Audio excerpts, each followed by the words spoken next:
It's my great pleasure to welcome you to this event on behalf of Humboldt-University and of the IRI THESys and on behalf of the Future Earth Committee. And this is a pre-event to the Future Earth Summit that will kick off tomorrow.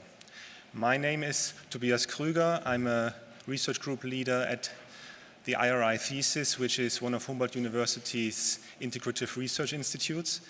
And we are dealing with transformations of human environment systems. And the topic today, uncertainty, comes up frequently in our research. That's why we thought it might be nice to have such an event here to kick off the Future Earth meeting. Before I come to the actual meeting, I want to highlight something to you. You all have the flyers on your seats. We have another project running as part of the Future Earth Summit, My Square Meter Earth. You're all encouraged to upload your photos of your square meter Earth, how you see that, and to upload it on our website following the link. And the results will be presented over the next 2 days at the Future Earth Summit. And there's even a small prize to win for all those who submit one or more photos. This whole event has been curated by my colleague Anne Dombrowski, who also happens to be behind the logistics today. So this is a good opportunity for me to say thank you, Anne, for the fantastic work behind the scenes. That's a good point also to tell you that this will be filmed, but not the audience, so you can speak freely, but all the panelists that will be on the stage have agreed to be filmed, and that will be made available on our website. So now, when we started thinking about the Future Earth Summit, we had the idea that it would be rather fitting to reflect a moment on the issue of uncertainty. How does this future look like that we'd like to live in? Do we all want the same thing, or might there be disagreement? And who will actually decide in the end? And how to get to that desired future? What role for science and other types of knowledge to play in making difficult decisions along the way? What are the assumptions and limitations behind all those different knowledges? And how might one take these uncertainties into account when designing policies and interventions? These are the kinds of questions we would like to pose today and discuss, and it would be nice really to also take them with us throughout the next 2 days of the Future Earth Summit. And who would be better to help us reflect on these questions than our keynote speaker, Professor Andy Stirling from the University of Sussex. Andy is a professor of science and technology policy and co-director of the STEPS Center. STEPS stands for Social, Technological and Environmental Pathways to Sustainability. And it's quite interesting because before he came to the field of science and technology policy, as an academic, he worked in fields such as archaeology and ecology, and as a peace activist, and as a campaigner for Greenpeace, and various other interesting jobs. So I think personally that it is this multitude of experiences that make his perspective on uncertainty and sustainability quite unique. And that's why it is a fantastic pleasure to have you here with us today. So thanks at that point to you, Andy. After Andy's keynote, we have 4 panelists that will give short inputs for 15 minutes each, and who all come to the topic of uncertainty from different perspectives to generate a bit of controversy, perhaps. So the first one up will be Dr. Armin Haas from the Institute for Advanced Sustainability Studies in Potsdam, and he co-leads the Economics and Culture program at IASS, and he is an economist by training and an expert in Bayesian statistics, and his research is concerned, amongst other things, with the stability of the financial system and its role in sustainability issues globally. Then next, we have Dr. Sabine Fuß from the MacArthur Research Institute on the Global Commons and Climate Change in Berlin, and she leads the working group Sustainable Resource Management and Global Change. She's also an economist, and her research is concerned with natural resource management and policy in a very broad sense, and she focuses, amongst other things, on decision-making under uncertainty. We also have Silke Beck with us from the Helmholtz Center for Environmental Research in Leipzig. She's a sociologist and political scientist, And her research, amongst other things, has been concerned with the politics of expertise in global science policy initiatives such as the IPCC or the IPBES or the Millennium Ecosystem Assessment. And the fourth person on the list is Stefan Böschen from Karlsruhe Institute of Technology, where he leads the research on knowledge society and knowledge policy at KIT. As a sociologist with a degree in chemical engineering, his research is concerned with the analysis and with the governance of risk and technology. So warm thanks to all of you for joining us today and taking part in this event. I'm really looking forward to that. By that time, of course, once you heard about all these 5 perspectives from the panelists, you, the audience, will be keen to join the debate. So for the last hour, we will open the discussion to the floor, but in form of a panel discussion, which will be moderated by my colleague Marissa Beck from University of Waterloo. And she has been a research fellow, a guest scientist at the IRI THESys with us over the past 1.5 years.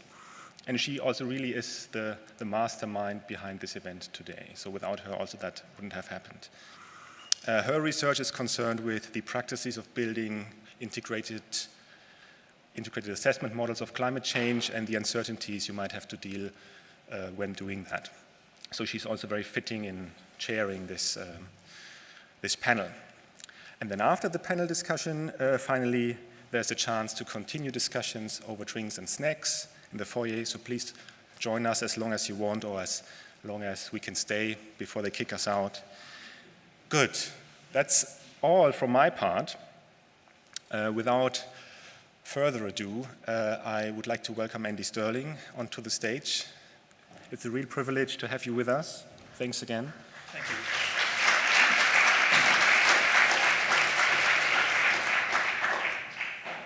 Thank you, Tobias, for that very overly kind introduction, and thank you very much to you and Marissa and the entire team for the great honor of being able to participate in a meeting like this in this way.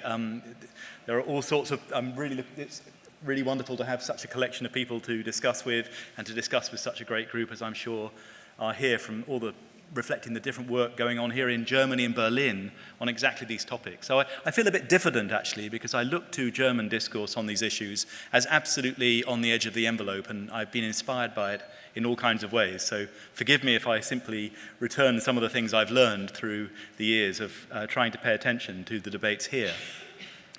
What I'm going to do is try to, maybe it's an impossibility in a way, to link two things that are strongly implicit in the framing that Tobias just outlined. On the one hand, the commitment associated with ambitions, transformative ambitions, the thesis program of work here in Humboldt-University is concerned with transformation, and that involves a really ambitious notion of commitment to a certain kind of change. But on the other hand, we have the undecidabilities that are imposed by the various kinds of uncertainty. And these two things are in quite strong tension. And how can we think and speak and act in both registers simultaneously or in an integrated way? So I'm going to try to reflect on how I have tried to reconcile those tensions in my own work and hear back, I'm sure, how it can be done differently from others. So I'm going to begin by thinking about the political processes around sustainability. I quite like the idea of thinking about multiple pathways. It's what the STEP Center works on that I have been very lucky to work with for the last 10 years. Pathways to sustainability, thinking about it in a plural and political fashion. And I want to take a bit of time to outline the particular ways of thinking about that politics of sustainability and the power and lock-in, before I then turn, in the second part of the talk, to what the implications of that is, of that kind of analysis for action under uncertainty, and the kinds of practical processes and practices and tools that can be used to help inform action that lives up to the challenge of transformation and sustainability. So if you think at the beginning, I mean, I know there's a very heterogeneous group of people here, so probably different things will resonate differently with different parts of the group. But if people think that I'm becoming a bit too abstract and conceptual at the beginning, please don't walk out of the doors too quickly, because I hope at the end to be able to say some really quite concrete things about methods and practices that can address these challenges. And at the end, if I don't do that, then please do challenge me on it.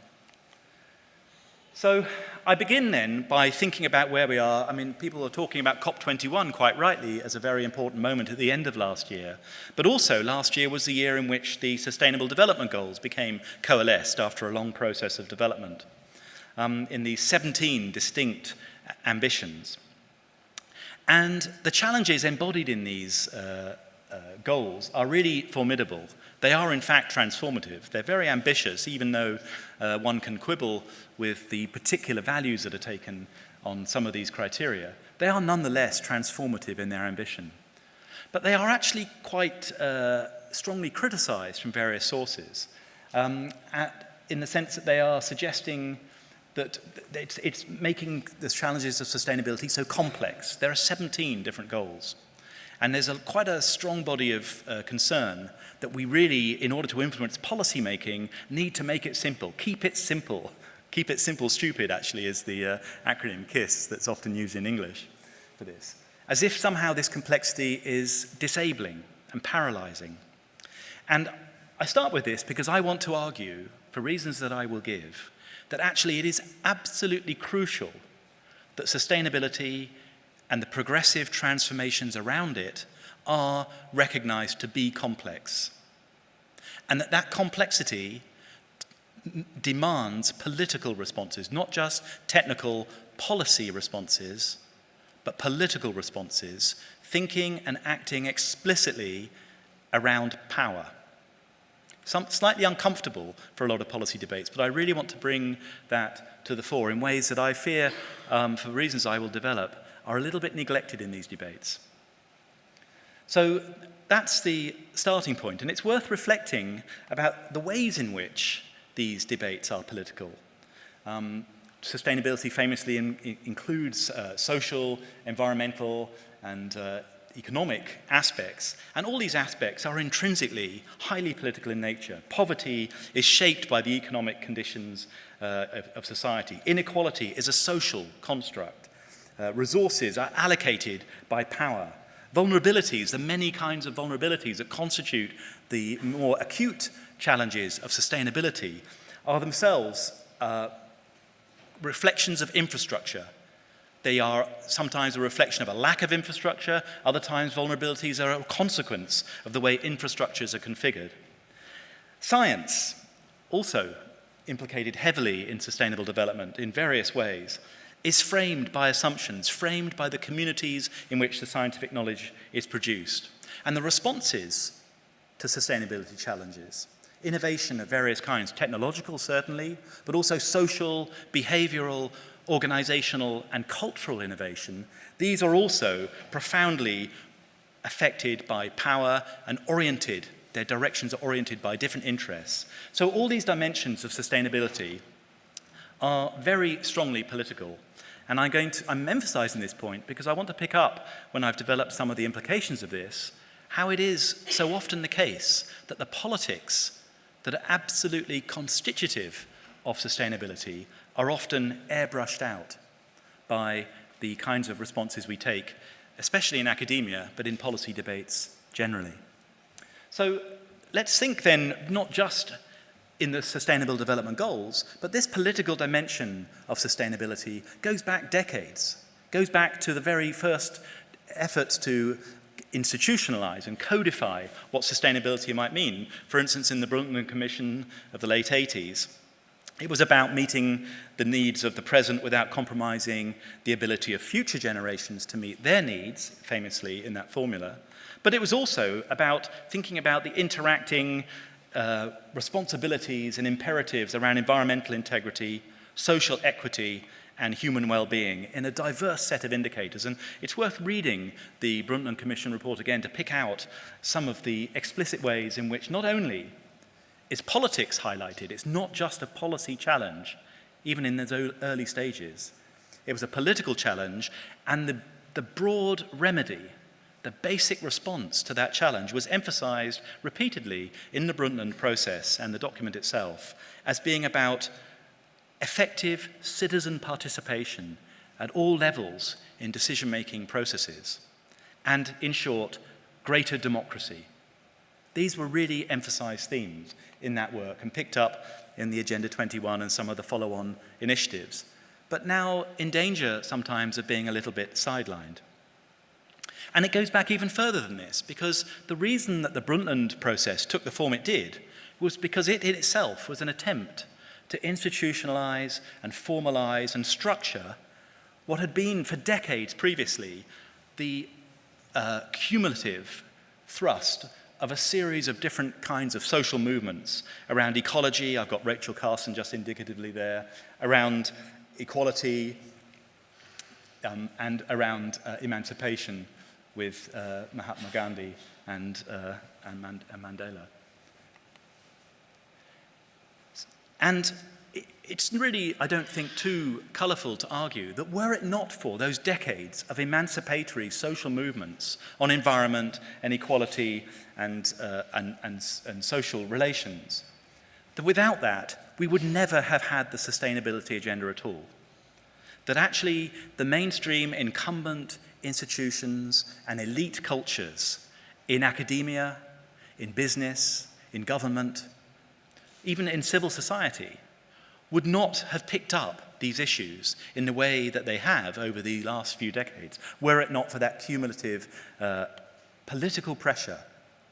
And I make that point now because there's also a danger of forgetting that role, as if somehow these issues were autonomously created in these elite institutions, and that we can rely simply on those elite institutions to deliver on the full implications of this agenda. And at the risk of overemphasizing this point, it really isn't just a question of speaking about the general framework of sustainability challenges, but if we think about the particular dangers and risks and threats that actually constituted the development of this agenda, around, for instance, pesticides, cases like asbestos over nearly a century, ionizing radiation, lead, carcinogens, chlorofluorocarbons and stratospheric ozone, endocrine disrupting chemicals. I could, of course, choose many, many iconic issues that over the years have built up to constitute and substantiate why it is there is such concern about the need to be more sustainable on this earth of ours. Each one of these problem framings, every one of them, was strongly contested at the outset by incumbent science in the fields in question, by government and by business. And I make this point not to score points about it, it's just a very important structural feature of the way these discourses are unfolded, that there is something important about the fact that these issues were only brought to attention over decades by social movements struggling politically to bring these issues to attention of structured political institutional processes. And finally, in this vein, this isn't just true of the problems that constitute sustainability debates. It's also true of the responses that now, nowhere more so, arguably, than in Germany, responses that are taken for granted. I'm not saying that they're not contested and don't have a long way to run, but approaches like ecological farming, renewable energy, super efficient infrastructures and the built environment especially, closed cycle production, green economy in general, of course still contested. But now these absolutely feature, at least in the rhetorics, and sometimes very substantively, in the agendas of governments, of business, of the European Union. These are really mainstream now. So not only the problems were brought by social movements, but at their inception, I remember I'm old enough now, in my mid-50s, when I began this, each one of these areas was quite laughable. You would be, certainly in the UK, we carried on laughing at them for a good decade after the Germans started taking them more seriously, and still do in some circles. But each of these issues was very marginal when it began. So both the constituting solutions and the problems are a result of struggles by social movements. So what are the roles of those struggles now? Well, I think that we are in danger of quite systematically neglecting and forgetting the important role of culture, political culture and democratic struggle as a way of realizing transformative aims. And the reason that is the case, the reason that increasingly as we strive to engage in very sincere ways with these challenges, that we come up with policy formulas, with institutional responses, with elite science, with evidence-based policy in ways I'm going to account for, is a pattern that we can also understand. The fact that our responses to these challenges are reduced to quite technical responses is a function of something we see when we speak about innovation in general. It's about the way we think about progress. In many ways, sustainability is doing a very interesting thing to progress. It's the Enlightenment imagination over the last few hundred years that gave the idea of progress in science, and Humboldt-University is a fantastic place to reflect on the implications of that Enlightenment tradition. That the possibility of progress in knowledge or in society was an Enlightenment concept. And what sustainability is doing is, in a way that's kind of in tune with reflexive modernity, is thinking not only about the possibility of progress, but about the possibility of steering that, of being deliberate not only in achieving progress, but actually deliberately as societies collectively steering the directions of progress in ways that are guided by things like the Sustainable Development Goals. So it's worth thinking about progress and how other versions of it have been contrived by existing institutions. One of the rules of thumbs among anthropologists, if one wants to quite quickly get an understanding of the key tensions in a society, is, I understand it, to ask about the origin stories. What are the myths that are told about where society and the world began? Because it's in those stories that one will find the source of the key tensions in the contemporary society. And of course, the stories that we tell about human destiny or about the ways our societies run is progress. You can't stop progress.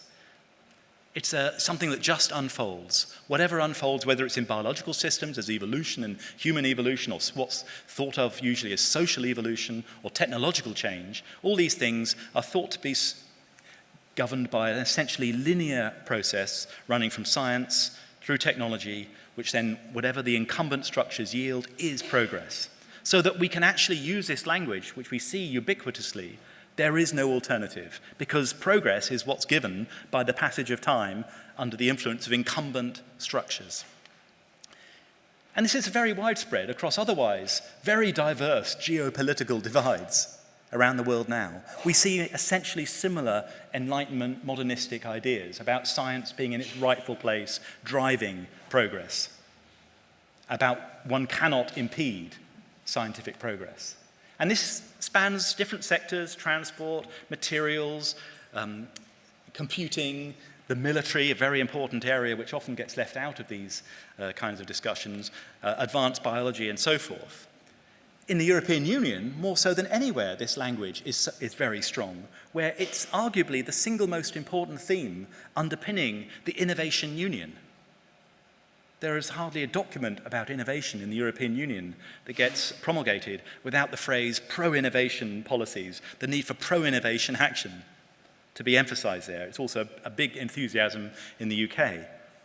But it's worth thinking for a moment, when we think not just about sustainable innovation, but innovation in general, how the mainstream understanding works in this linear fashion. Because what does it mean to be pro-innovation? If the whole challenge is that there are choices between innovations, more or less sustainable, different kinds of sustainability, then this idea of there being something that is somehow pro-innovation or anti-innovation is an extremely violent reduction of the debate. It's a bit like in other areas of policy, like in welfare or education or foreign policy, if somebody tried to defend the main policy, the incumbent policy, against a critic by saying, well, if you're going to criticize my policy, you're being anti-policy. That's clearly a totalitarian discourse, to call a critic anti-policy. And yet in innovation, that is the norm. Those who are critical of whatever are the most enthusiastically backed technologies or innovations are called anti-technology or anti-innovation around the world.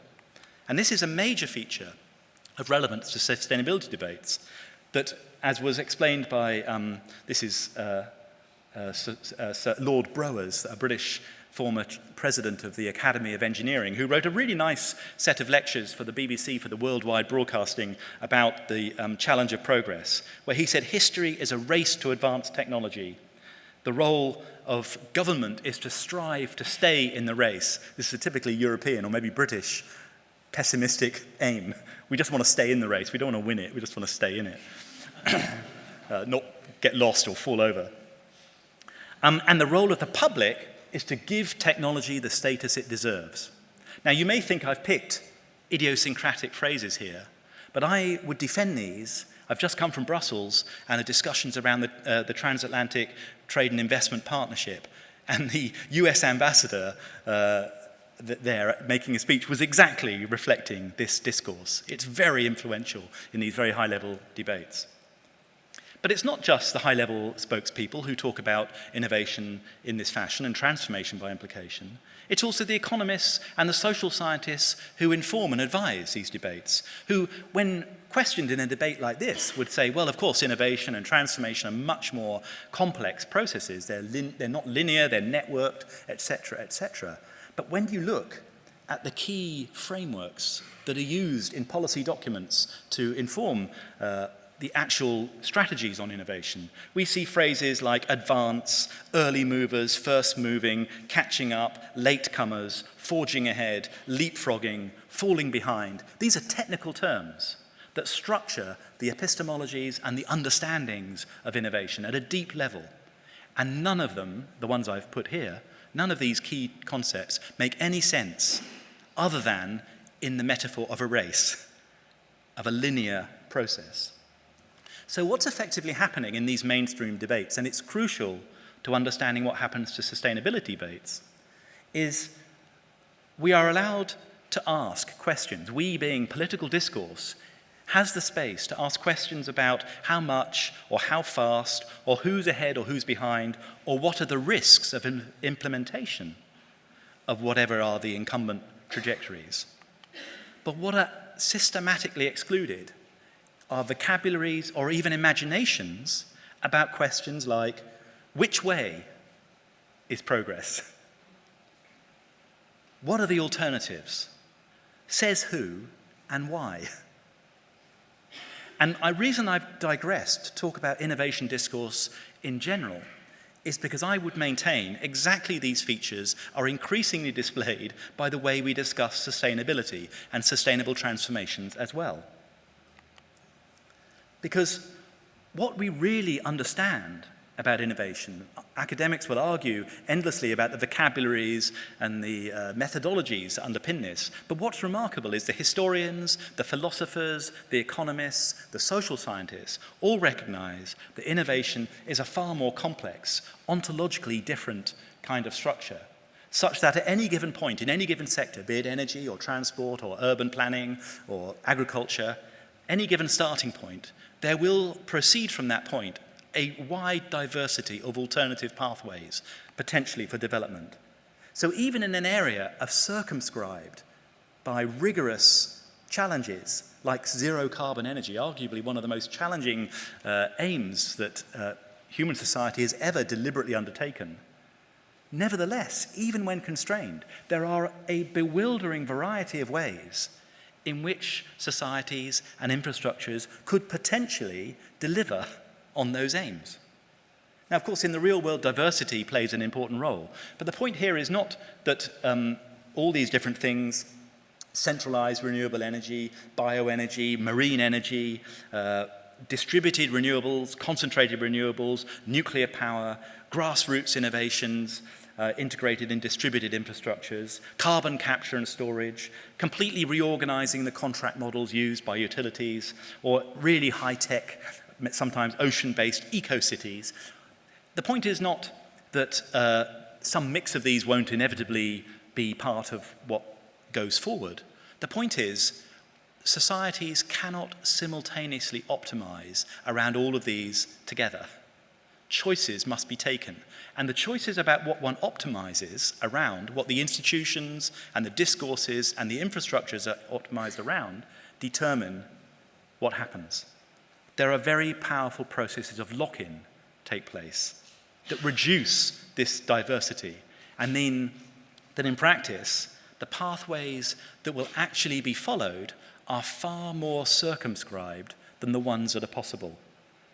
Processes of social shaping, the roles of expectations, path dependency in history, like the QWERTY keyboard is an example of, even where power is not involved, simply random history can generate very strong processes of lock-in. But when power becomes involved, we see all sorts of forms of entrapment and entrenchment and autonomy. Here I just put some of these concepts from these literatures up here with the names of authors by them. But the basic pattern is that even in consumer markets, where we think competitive processes best allow the flourishing of diversity, even here we see processes like classic lock-in that Brian Arthur drew attention to, that for instance in software products like I'm using now, you can typically find society as a whole locking into configurations that everyone agrees are not the best, even in a competitive market. So these processes together, institutional, cultural, organizational, political, economic, narrow down the choices so that not all those possibilities that are scientifically realistic, technically practicable, economically feasible, and socially viable will actually prove to be historically realizable. We face radical diversities of possibilities even when we're looking at a challenge as circumscribed as zero carbon. And the pathways that we do follow, whether they're pathways within sustainability or around it, and I'm now going to focus on sustainability itself, are those pathways in different sectors, biotech, nanotech, ICT, whatever the area of innovation is. The ones that get followed are the ones that best deliver on benefits for those most influential in the innovation system. Shareholder profit, control of value chains, rewards from intellectual property. For instance, with GM, the reason there's such a fuss about GM is because it's so strongly backed compared to ecological farming or open source seed sharing because of the value of the intellectual property. You can't really have a business model so easily in these other areas. So existing regulatory institutions of the kind we're equipped with at the moment for trying to help us steer, whether it be in the private sector with corporate social responsibility or in the regulatory interventions that are determined by existing governance arrangements, it's like the proverbial person with only a hammer for whom every problem is a nail.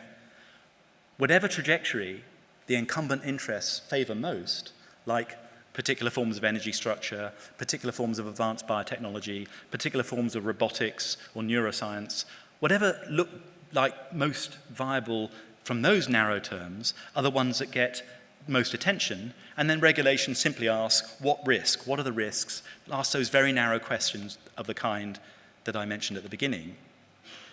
Is this safe? Is this safe enough? Is this tolerable? Are the only real questions that regulatory institutions are equipped to ask around the world, not which direction. So these are the real political and institutional dynamics that govern the kinds of choices that are taken if we don't directly address them. So when we look then at some of the new discourses around sustainability transformations, we see much reference to green technologies, smart innovation, inclusive and responsible research. And I really don't want to denigrate these. There's a lot of really important work done by very committed people, and I find a lot of it inspiring. But nonetheless, it is remarkable if you look into any of these discourses, as with sustainable innovation itself, without really thinking about the need for political accountabilities of the kind of sustainable development goals outline, one is left with a very vague idea of exactly what they're about. There's no real criteria that help us to operationalize in a satisfactory way how these kinds of adjectives make us innovate or transform in a different fashion. So for instance, there are quite a few responsible innovation projects concerned with military technologies. Somehow, this notion of responsibility is unproblematically operationalized around technologies that are actually designed to project mass industrial scale murder. And yet, we can happily use concepts like responsible research around those technologies. So we need to look at these problems, whatever position one takes. I'm not saying it self-evidently, the conclusions are self-evident. We need to look at them more broadly. And I think these kinds of challenges come closer to home even than that. We're here in association with the very interesting Future Earth meeting, and I think Future Earth is an extraordinarily important initiative, which I have learned a lot from and support strongly. But nonetheless, even in that discourse, one can see signs of this. In, for instance, the usage of the language of the Anthropocene and planetary boundaries, which are spoken about in language like, here I'd quote from some reports and scientific articles that were seminal in setting the tone of this debate, about the non-negotiable planetary conditions that humanity needs to respect. Is that language familiar? It's exactly the kind of language. Our job is to respect the imperatives mediated by the expert discourse, which tell us, as if it's self-evident we'll be lucky if we achieve it at all, but achieving it is a question of finding the pathway. Fear of catastrophe driving this non-negotiable character, absolutely no uncertainty is a phrase used many times in this literature about planetary boundaries, with no room for compromise. So again, even in that specific agenda, very formative in Future Earth, we see these same structural details, this denial of alternatives, suppression of alternatives that I'm concerned about. And finally, right at the core of this challenge, in many of the documents, and again, I don't want to, these documents are important, I'm not rejecting them, but I'm just observing that when we speak of transformations to sustainability, we do so in a fashion that emphasizes time and again the singularity. The sustainability transition is a singular thing. It has this definite article at the front, the. So that when we have these documents, whether they be global in scope or European or national, the energy transition, the sustainability transition is emphasized again and again. And we see top-down programs on this basis with manuals and guidebooks and handbooks and models which optimize the particular trajectory being followed. We see roadmaps. Roadmaps are everywhere nowadays, plotting out the course, nowhere more so than with sustainable innovation. But these roadmaps only have one road. Who needs a roadmap when there's only one road? It's a really interesting dissonance that's absolutely there in the materials. It's like we want to perform as if we're being comprehensive and measured about all the possibilities, but the actual ontological assertion is exactly the opposite. And I was very excited when I found this document, an influential European document about energy infrastructures, where the point I'm making actually appeared on the front cover in the title. Implementing here the energy roadmap for European infrastructures on energy, and then underneath that, at what cost and what speed. The questions that we are allowed to ask are emphasized on the front cover. This is the purpose. So again, we see that same basic structure. Just when we think we're being most radical, most challenging, most faithful to the sustainability imperative, what we see is that same basic structure that I tried to develop in relation to innovation in general. So this is why I spent time in this part of the talk and highlighting the problem. It's a problem. Power is not a bad thing. One never gets anything done, including progressive things, without power being articulated in some way, in different forms, and it's a very complex field.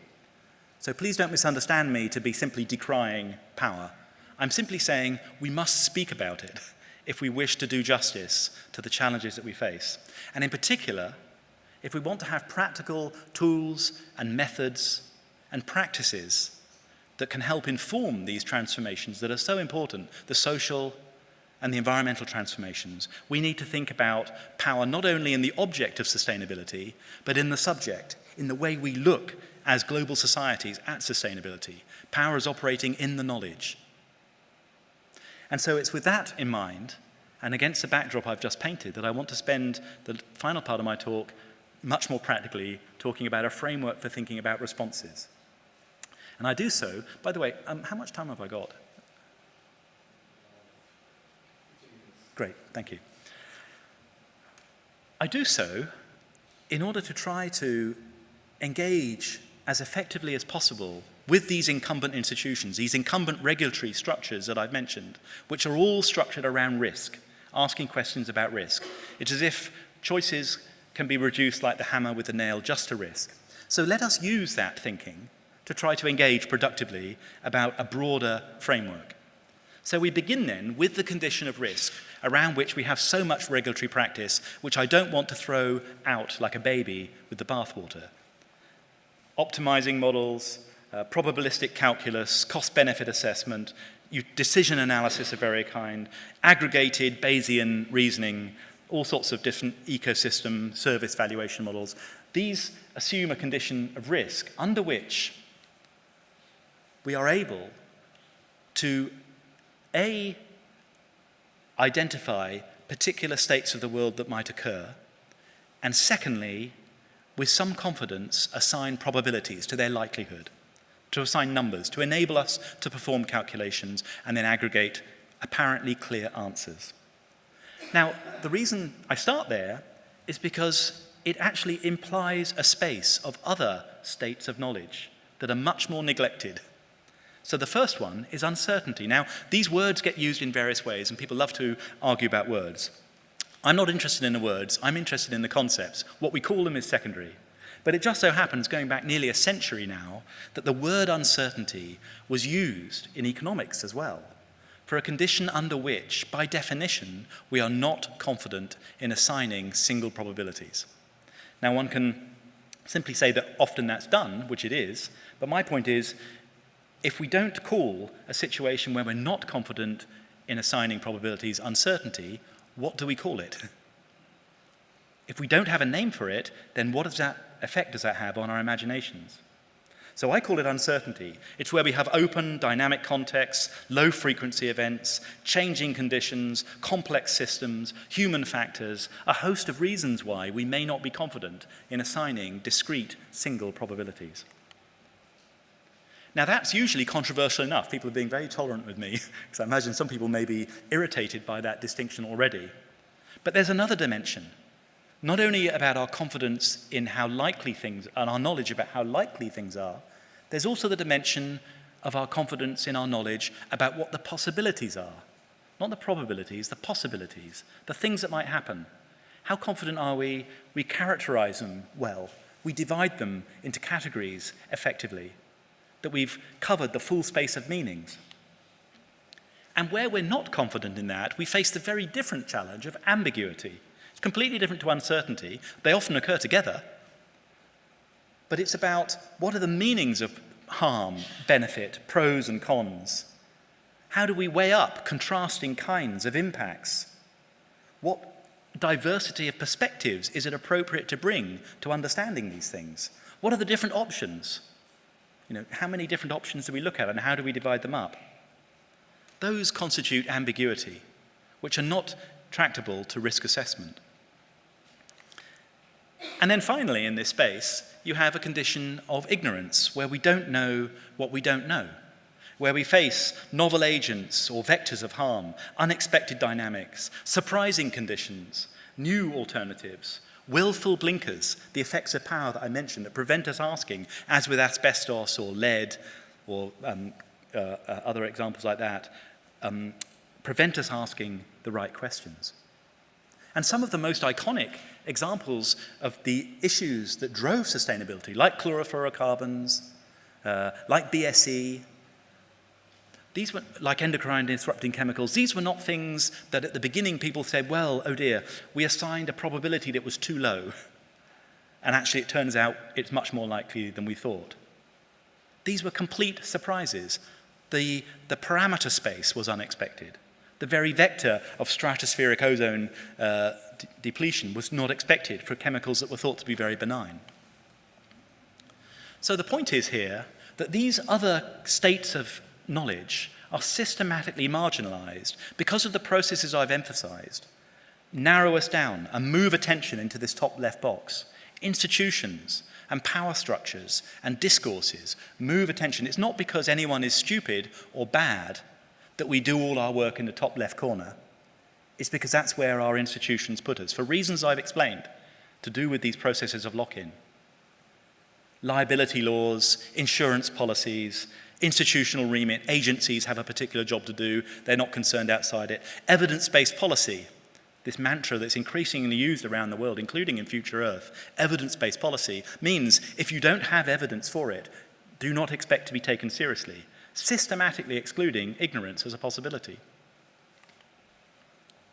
So the reason I illustrate it this way is because there are times in different sectors where we move out of this, on genetically modified crops, for instance, or on chemicals from time to time, like endocrine disruption recently in Europe.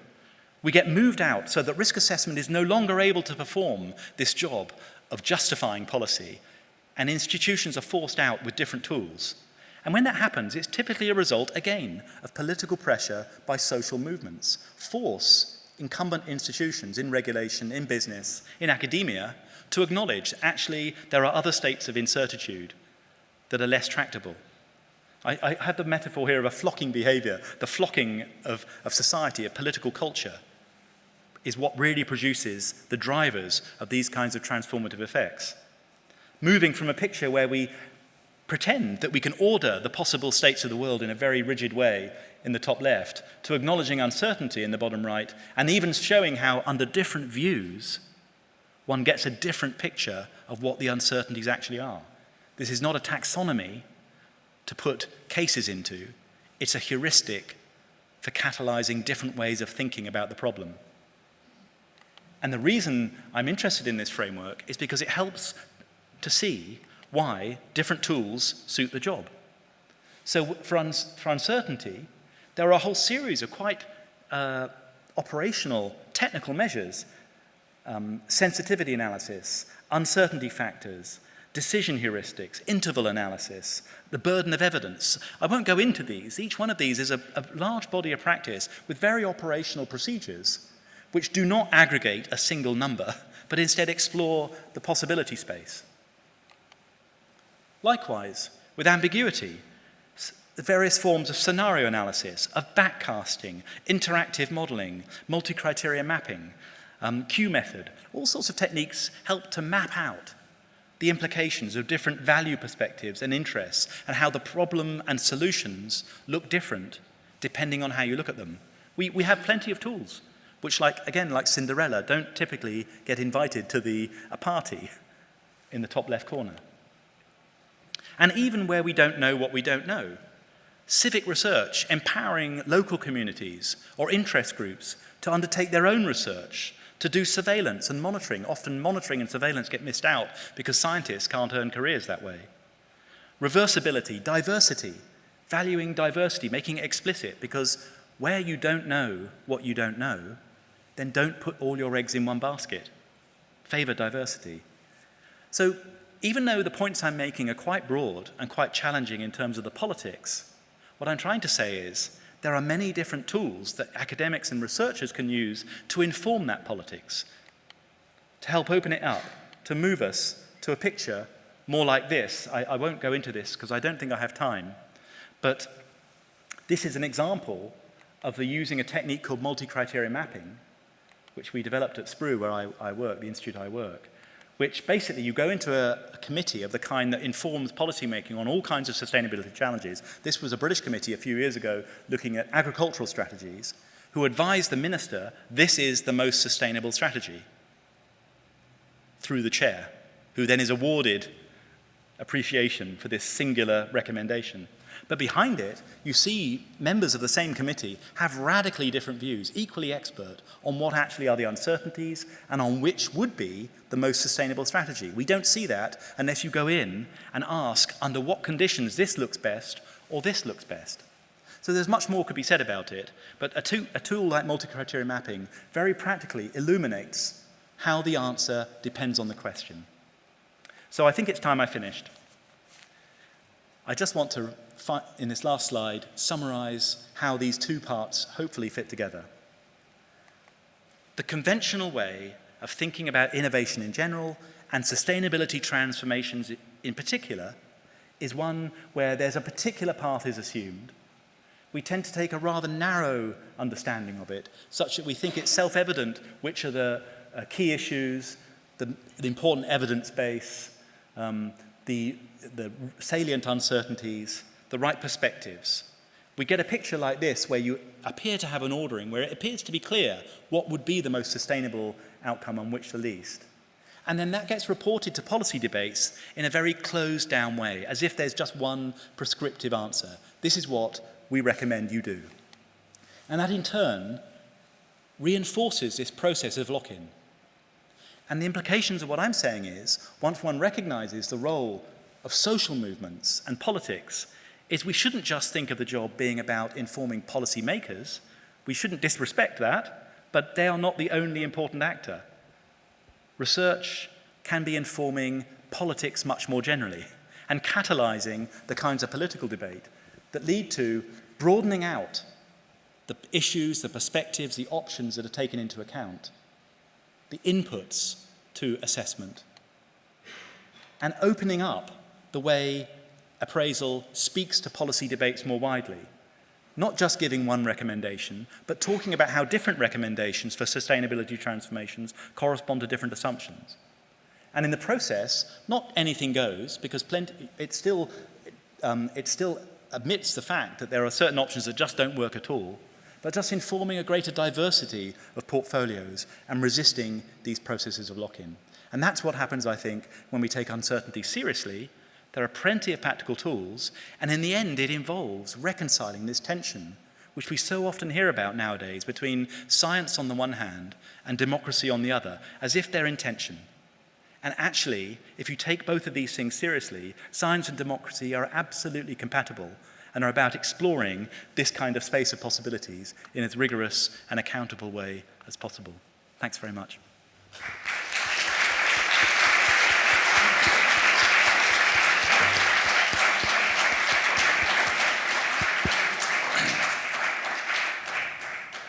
Many thanks, Andy, for a really wonderful start to the evening.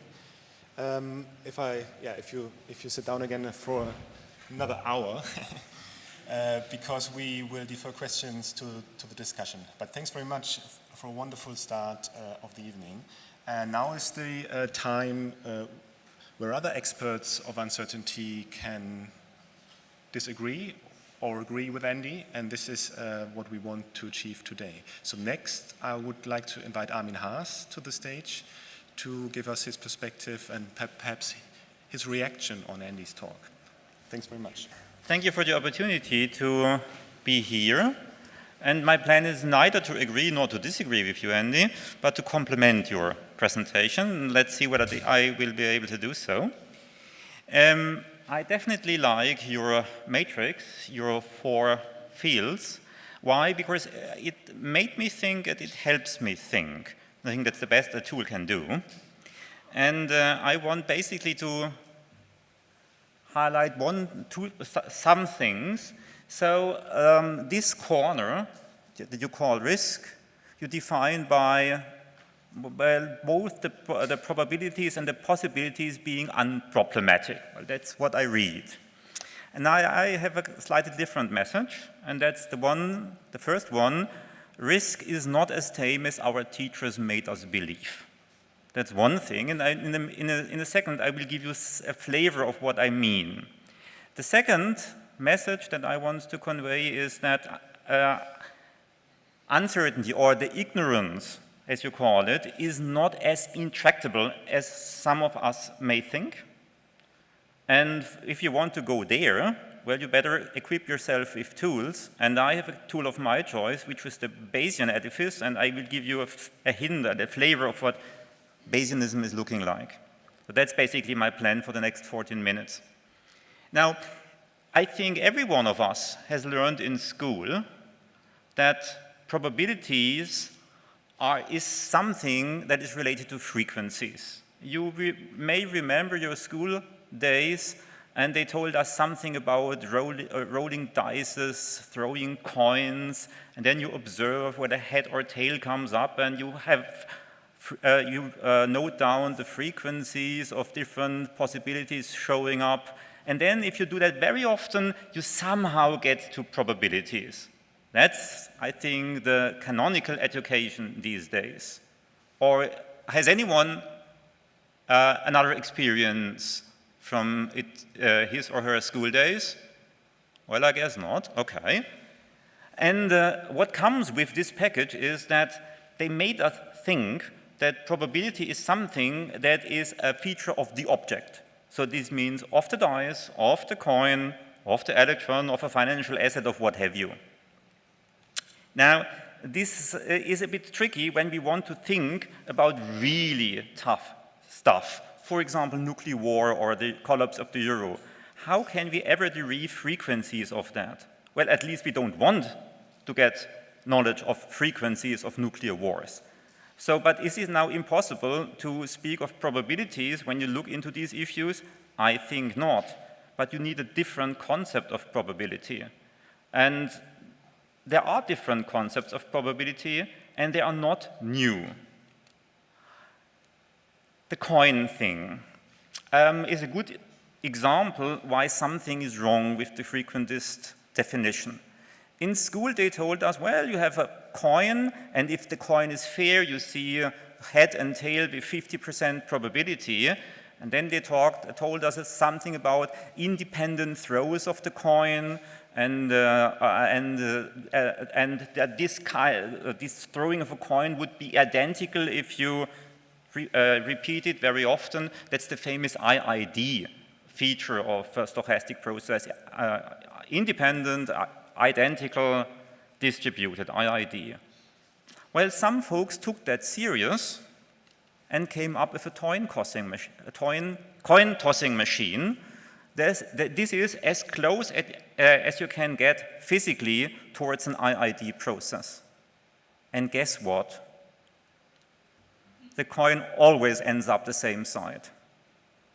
This is what you get if you are really IID. So something is wrong with the whole concept.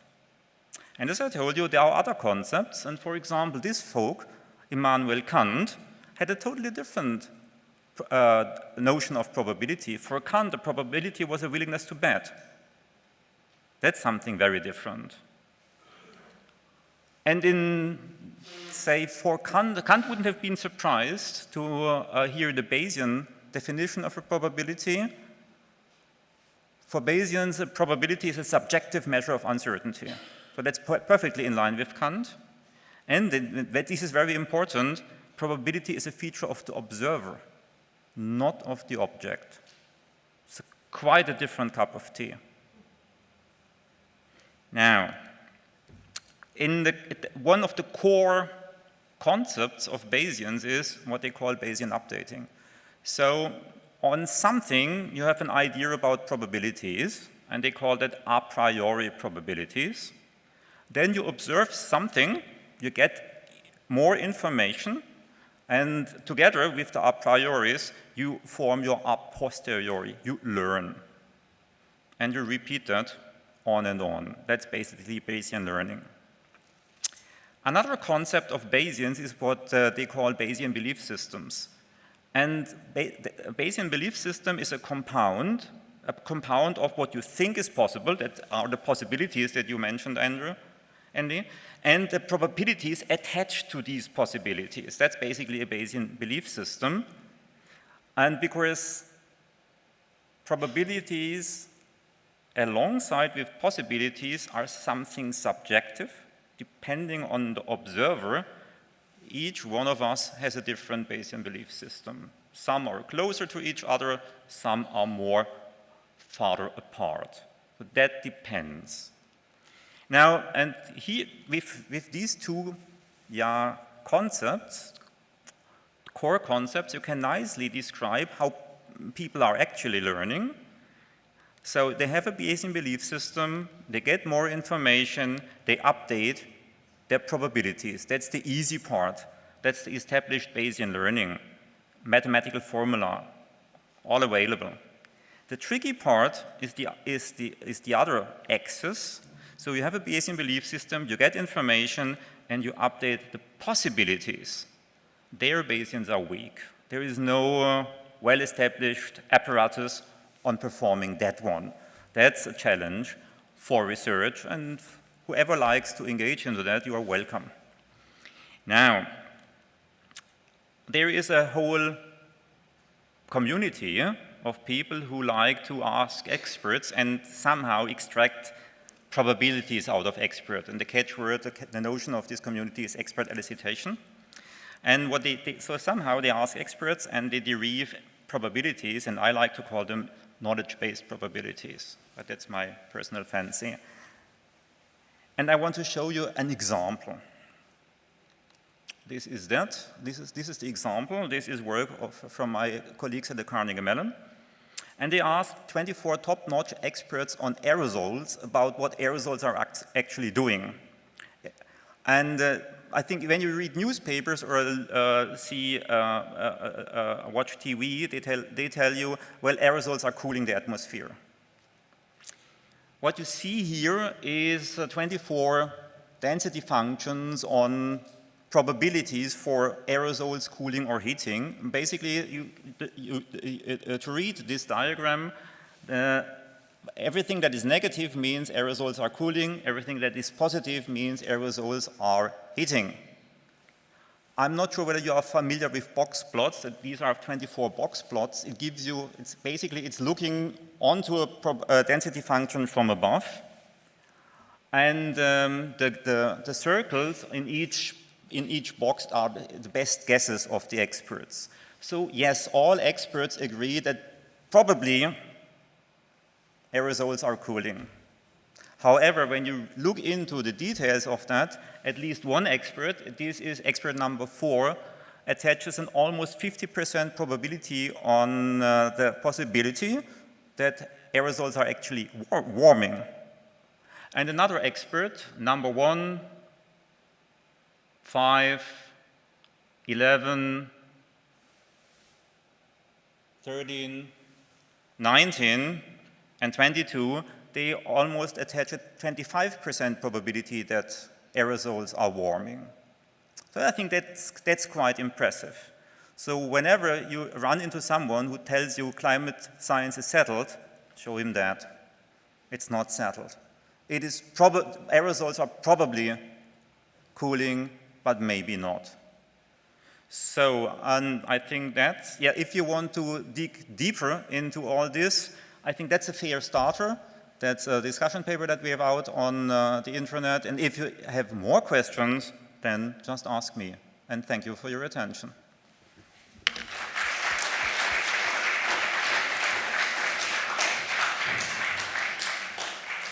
Many thanks, Armin Haas, for an interesting contribution today. We will also be able to ask questions later. And it's nice that you took your 15 minutes, so we will get to the discussion earlier and for you the opportunity to ask more questions, which is fantastic. Let me introduce next Sabine Fuß and welcome her to the stage.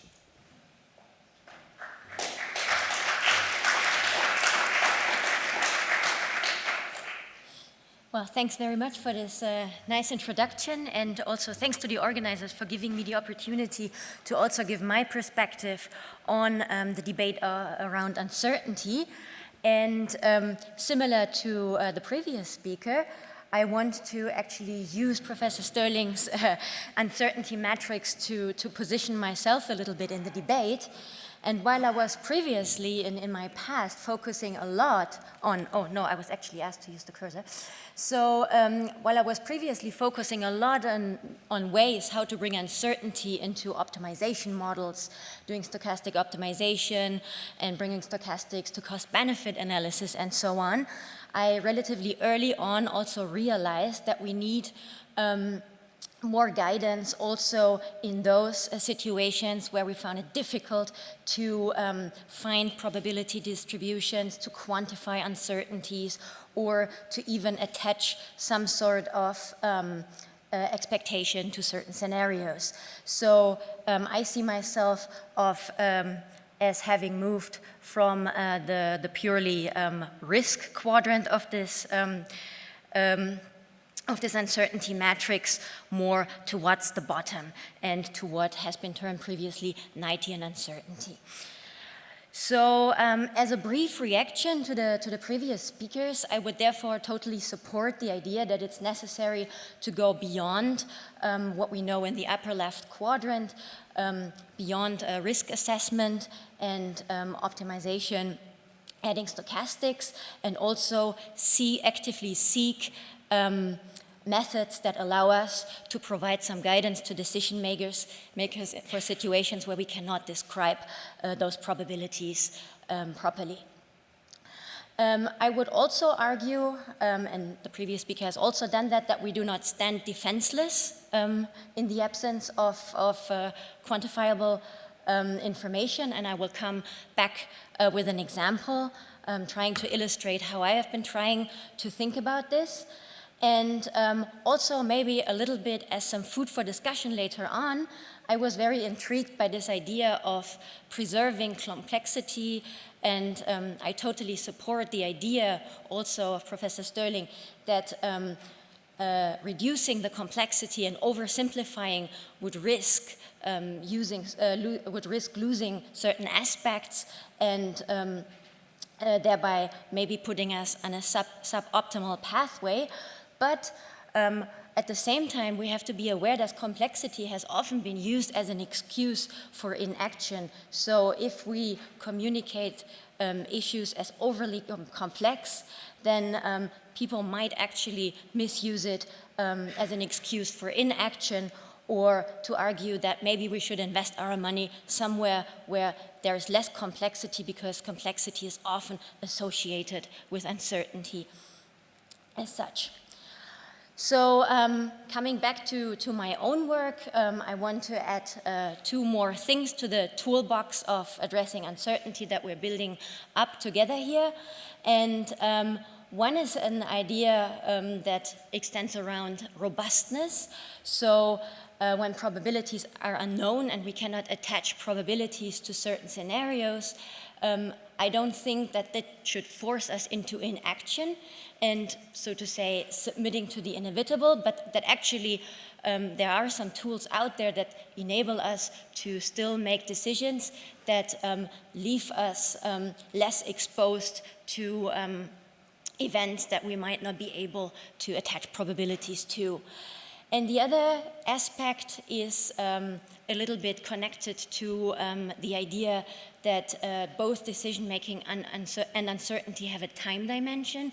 So we can work on resolving uncertainty, and also we can time our decisions in a different way. And there is a certain value for flexibility. For instance, if uncertainties get resolved, or if something completely new comes up, which would put us more into the lower right corner of the quadrant diagram of Professor Stirling. And of course, early decision making could also lead us on a pathway where we then enter dangerous lock-ins, as has also been mentioned beforehand.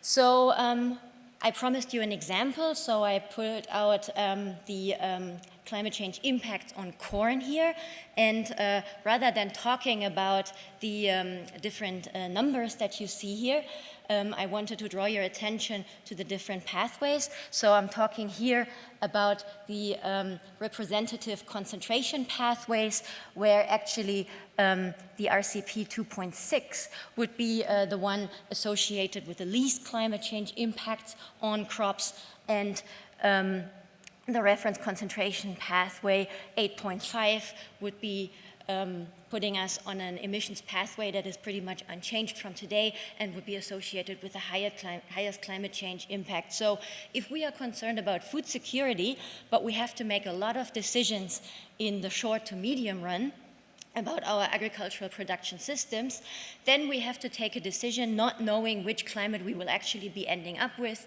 And that is, of course, related to a lot of factors, could be related to uncertainty about policy, could be related to scientific uncertainties. There might be climate feedbacks that we're not considering yet, or it might also be related to technological uncertainty and not knowing which technologies will become available for mitigation later on. So as these diverge quite a bit and even more over time, we have to make decisions that might lock us into production systems that are more or less adaptable than in the long run. And we've been trying to look a little bit into that, and it seemed pretty much that the state of the art is that we usually do scenario analysis, so we actually optimize our strategies for each of those scenarios.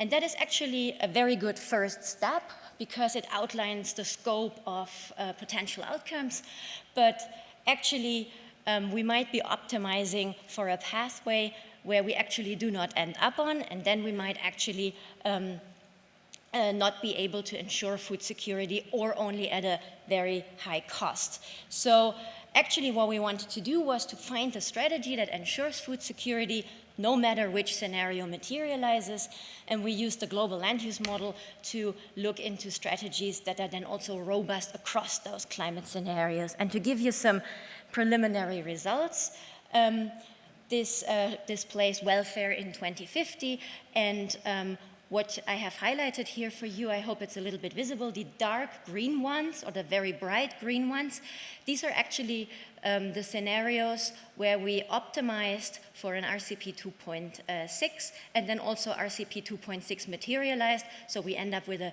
relatively high value for welfare.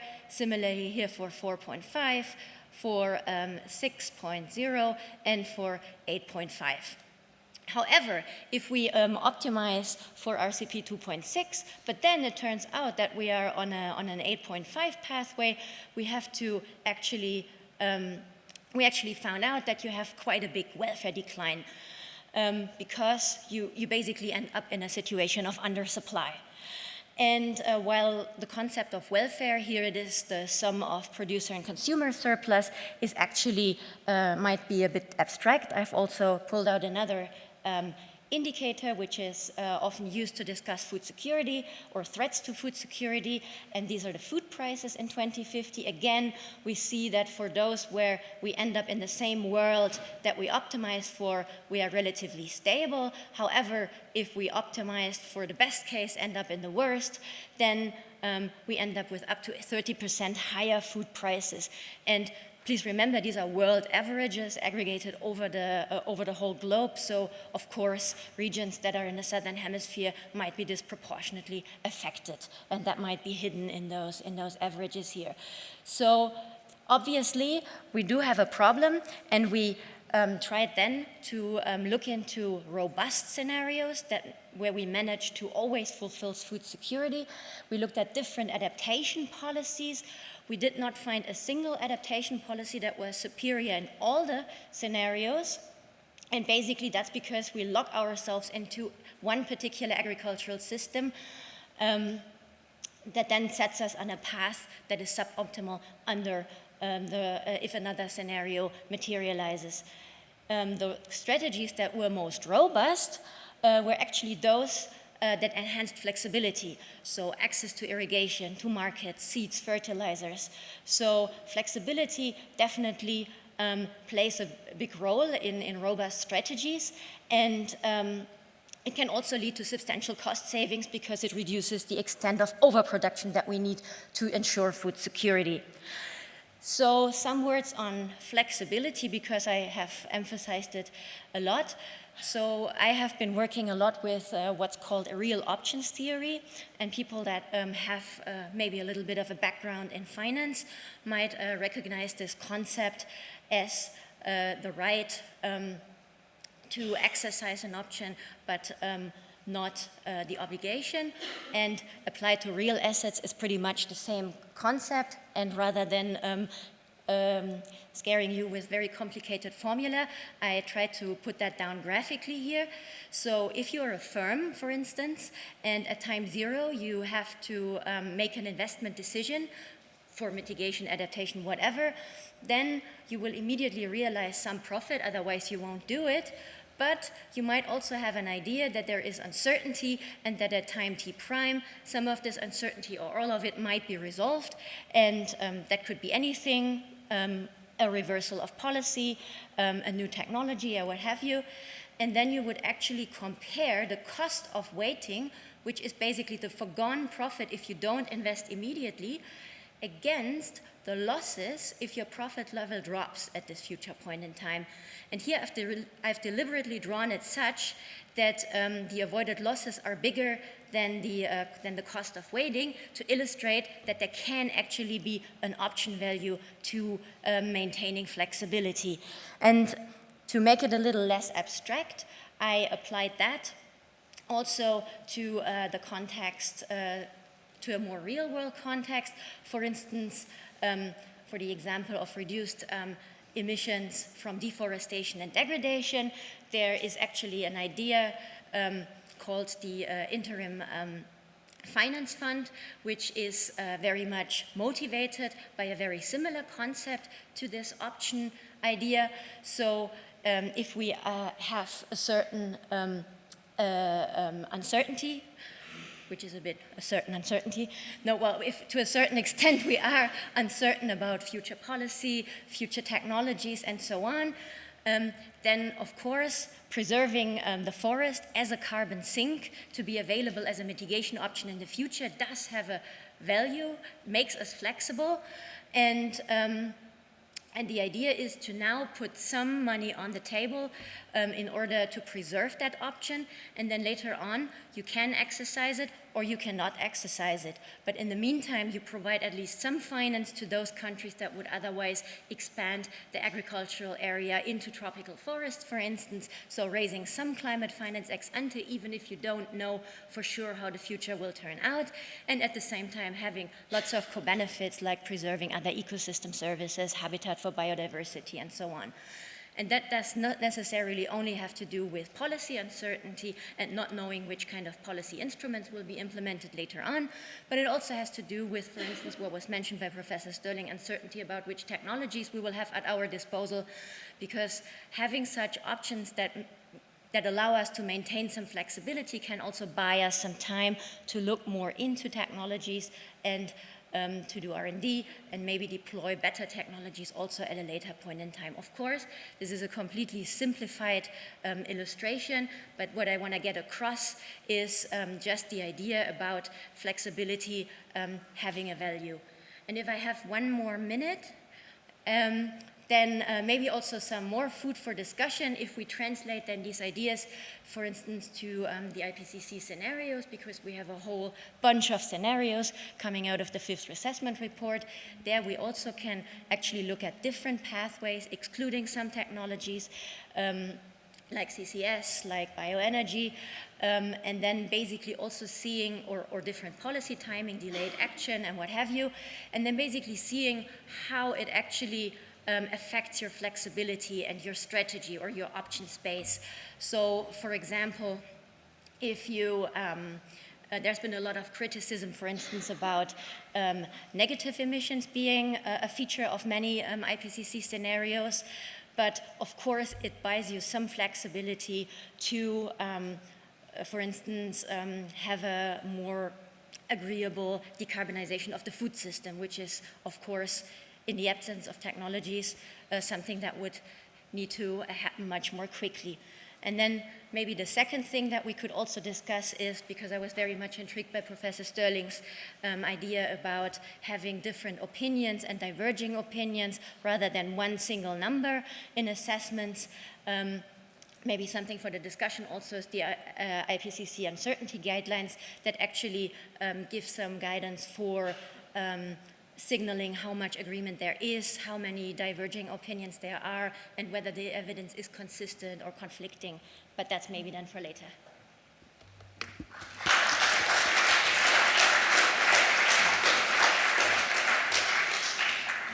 Many thanks, Sabine Fuß. Next on stage, I would like to welcome Dr. Silke Beck. Thank you very much for the invitation, and it's always nice to listen to Andy, but it's always hard to make some substantial comments and to bring something in he has not mentioned in his comprehensive talk. But I try to do my best, and in this talk I want to put attention to the other side of the token, one could say. I will talk about, not about uncertainties, but the politics underlying when we deal with uncertainties, and I would call it the politics of expertise. So if we have statements about uncertainties, this is one thing, but these statements, and I'll start off with a statement made by Andy. These statements are not neutral. They have policy implication, and it's very important to see who's making that statement and what follows from this statement. And in my talk, I will use two leitmotifs or heuristic. Andy is always bringing into these debates his idea of closing down debates and also the counter movement of opening up things. And you didn't mention it in your talk here, but you mentioned it in the abstract for this talk. And I read your concern that there is a path or trajectory to planetary technocratic geoengineering. The discourses around the IPCC, the most authoritative party in this field, they are closing down the track to a technological path. And taking your other ideas serious, I try to open up the debate, and I'm trying to figure out, are there counter movements challenging these ideas, and are there alternatives? And last but not least, and I think that's your main leitmotif, is that there are choices. We have to discuss these choices, and this is part of social sciences, for instance. So I'm sorry you cannot read it now, but I think Andy's interventions are always very timely and necessary. And if we take a look at the Paris Conference on Climate Change in last November and their outcomes, they are celebrated as really as the success story of international climate negotiation, and this is true. But we should also take a look at the other side of the token. We have even more ambitious targets, but the question then is, how can we achieve these targets, how to implement these targets? And if you take a look at the press coverage, there was an awakening that, and the question there was, or the concern there was, can we achieve these targets without using old technology such as nuclear power and developing new technologies such as geoengineering and other technologies? I will follow, or the structure of my talk will follow Andy's leitmotifs. I will talk about the politics of expertise. I will go back to my experience, my work on the IPCC, and I will also sketch out alternatives that are developing in the field of global environmental assessments. So the question is the IPCC really laying the foundations for planetary geoengineering? I think there are a lot of empirical evidence for a close or narrowing down the research agenda or policy discourse. The IPCC was framing or is framing climate change as a single global risk, is promoting global solution to this problem. The global average temperature is taken as the main indicator of risk. The discussion is focusing on the 2, or now the 1 to 5 target. And in its latest report, IPCC was making the statement that the 2-degree target can be achieved using a combination of approaches known as Becks. What are Becks? And I think Sabine Fuss is better on this, has more experience on this. Becks are bioenergy in combination with carbon dioxide capture and storage. So, and what are the political impacts of this IPCC reports? And as often you can say, even if IPCC is very influential, it doesn't determine the policy agenda. So the question is IPCC creating political facts, what Foucauldian follower would describe as normalization? And if we take a look at a very important IPCC plenary meeting, it was at Stockholm in 2013, we could observe that the governments and IPCC has 193 member governments, that the governments have been very reluctant to take up the issue and put geoengineering on the policy agenda. And the explanation is that it's a controversial issue and it's too toxic for intergovernmental negotiation. And what we could see here, or we could see a pattern that's very well known from other cases where issues are very controversial, that I would call the politics of non-decision. These contested questions are delegated back to research. The government made the point, we need more research until we come to serious decision-making. And now there is a request from the Conference of the Parties to the IPCC to provide a special issue on the impacts of the warming of 1 to 5 degrees and related global greenhouse emission pathways.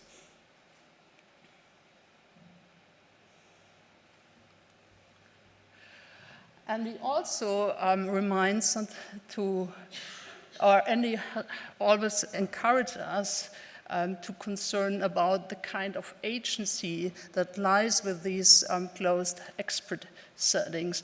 So even if the IPCC claims to be neutral, non-prescriptive, it's a very powerful political actor. It was very instrumental to set the issue on the policy agenda, to create awareness. And the Peace Nobel Prize that was awarded to the IPCC in 2007 can be seen as the most visible sign for the policy success of this expert body. The political power attributed to the IPCC also raises questions about its legitimacy, questions about representation, who is in this body, in which name is this body speaking, is it the science, is it politics, who is in, who is out, and how are decisions legitimated at what level. So if we take a look at the composition of the IPCC, we can still observe a predominance of geophysical scientists from developed countries. One could say it's a white man, old white man club. And this, even if the IPCC was trying very hard to bring in scientists from developing countries and also a lot of other scientific disciplines. And now, and this is an open research question, can we also observe the emergence of new geo-clique, new expert body pushing geoengineering and at the same time having research projects on the table or patents on the desk. So these critiques are often made from social movement, from non-governmental organizations working outside these settings. And if they are invited to these settings, they often complain that if it's declined as a participatory exercise, it's only lip service, and the importance of perspective or of the divergent perspective, knowledges, it's only symbolic politics. At the end of the day, there is one expert opinion and that's it. And this is often because discussions are closed from the outset and these even declared participatory exercises, they run the risk of de-skilling and marginalizing local indigenous voices or people from the developing countries. And this is a critique IPCC is facing since its beginning. It did a lot of efforts to address the problem, but the problem is still at the table. And to be fair, I think there is a new assessment round when it comes to the IPCC. Questions like Beck's or negative emissions are contested inside the IPCC. And because IPCC has a new chairman, it's starting a new round of assessment cycle. There's also a window of opportunity to bring in new voices, social scientists, indigenous people, and so on. And I would say it's open, and let's see how it ends. So what are alternatives? I think there's no simple solution, no panacea. It's time to rethink and discover alternative forms of research and engagement. And why? It's because then assessment bodies are able to present a richer accounting to guide future strategy for research and responses to complex issues such as climate change. In my own work, we are focusing on what we call design choices when it comes to set up expert bodies such as the IPCC, IPBES, and Future Earth as well. We are trying to refigure and remake forms of knowledge making that are more reflexive. We try to provide evidence to the hypothesis that choices matter. It's important who gets to participate in defining which knowledge matters, how and at what times. And so we did a comparative study on 3 assessment bodies, and to put it very short, one of our results was even if the IPCC was often taken as the role model for global assessments, there are variations. And when it comes to IPBES, for instance, they are trying to take the participatory turn seriously. They are trying to experiment with diversity. It's still open, it's still in the making, but you can also see counter movement sides of opening up narrow expert settings. So, and the real challenge, and it comes back to the IPCC experience, is not only to bring people at the table, but really to create and design that's able to give voice to full diversity and plurality of views. It's not bringing people at the table and then try to push them to accept the meaning of the major expert, really to find a setting where this plurality can be acknowledged. And so last but not least, we have also to be self-reflexive about our own assumptions, standings. A lot of people in my field think engagement, stakeholder participation, reflexivity, diversity is a good thing, and it brings automatically whatever, more reflexivity, more trust, more legitimacy.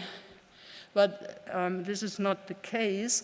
And I think we as social scientists, we have also to think about how to make these settings, these expert bodies, more reflexive, how to map reflexivity in these panels into the institutional designs of these panels. And there's a slide, it's taken from Future Earth, and this indicates that Future Earth is trying to experiment with a more interactive or reflexive way of knowledge production. It's trying to experiment with the idea of co-production. All these efforts are still in the making. It's an open experiment, but I'm looking forward to see and to engage with how this could end up. Thank you very much for your attention.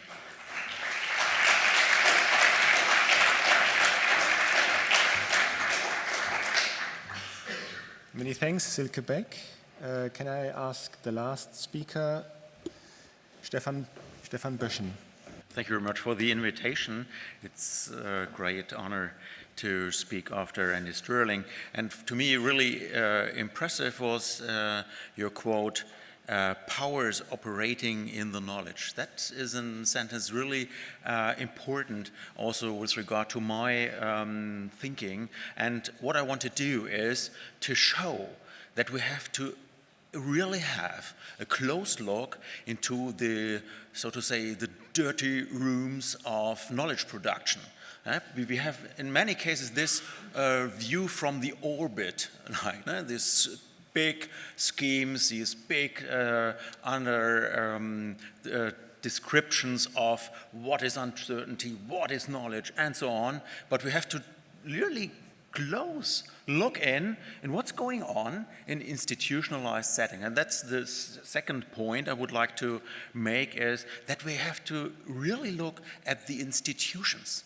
Knowledge is produced in institutions and what is going on there. So my example is that we can, in the European Union area, we have this institutionalized acknowledgement of ignorance. There is the precautionary principle working in institutionalization, like the post-release monitoring of GMOs, or the REACH legislation. REACH is standing for registration, evaluation, authorization, and restriction of chemicals. This is one of the most important bodies of legislation in the last years in the European Union. So my argument is, yes, heterogeneity is useful and we can enjoy it and so on, but one important aspect is that we need institutions to have the chance to come to collective decision-making processes. And therefore, I would like to look in this specific REACH legislation example to see what's going on while operating in this institutional setting. So, two quick questions. How do these procedures work? What about the knowing of ignorance and risk?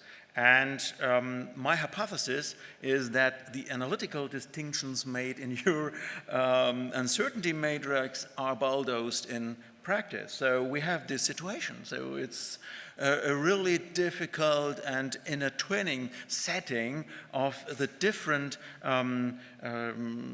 relevant aspects to be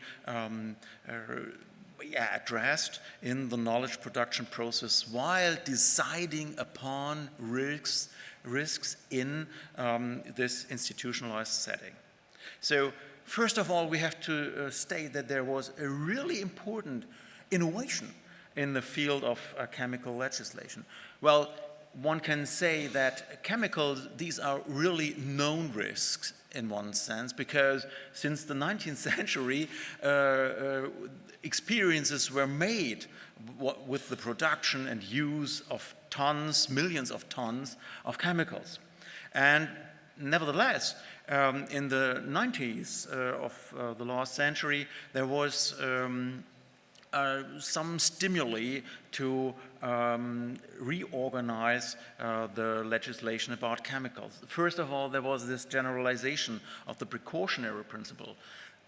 And then, second, there was the experience made that there are really severe limitations of a full test strategy established before.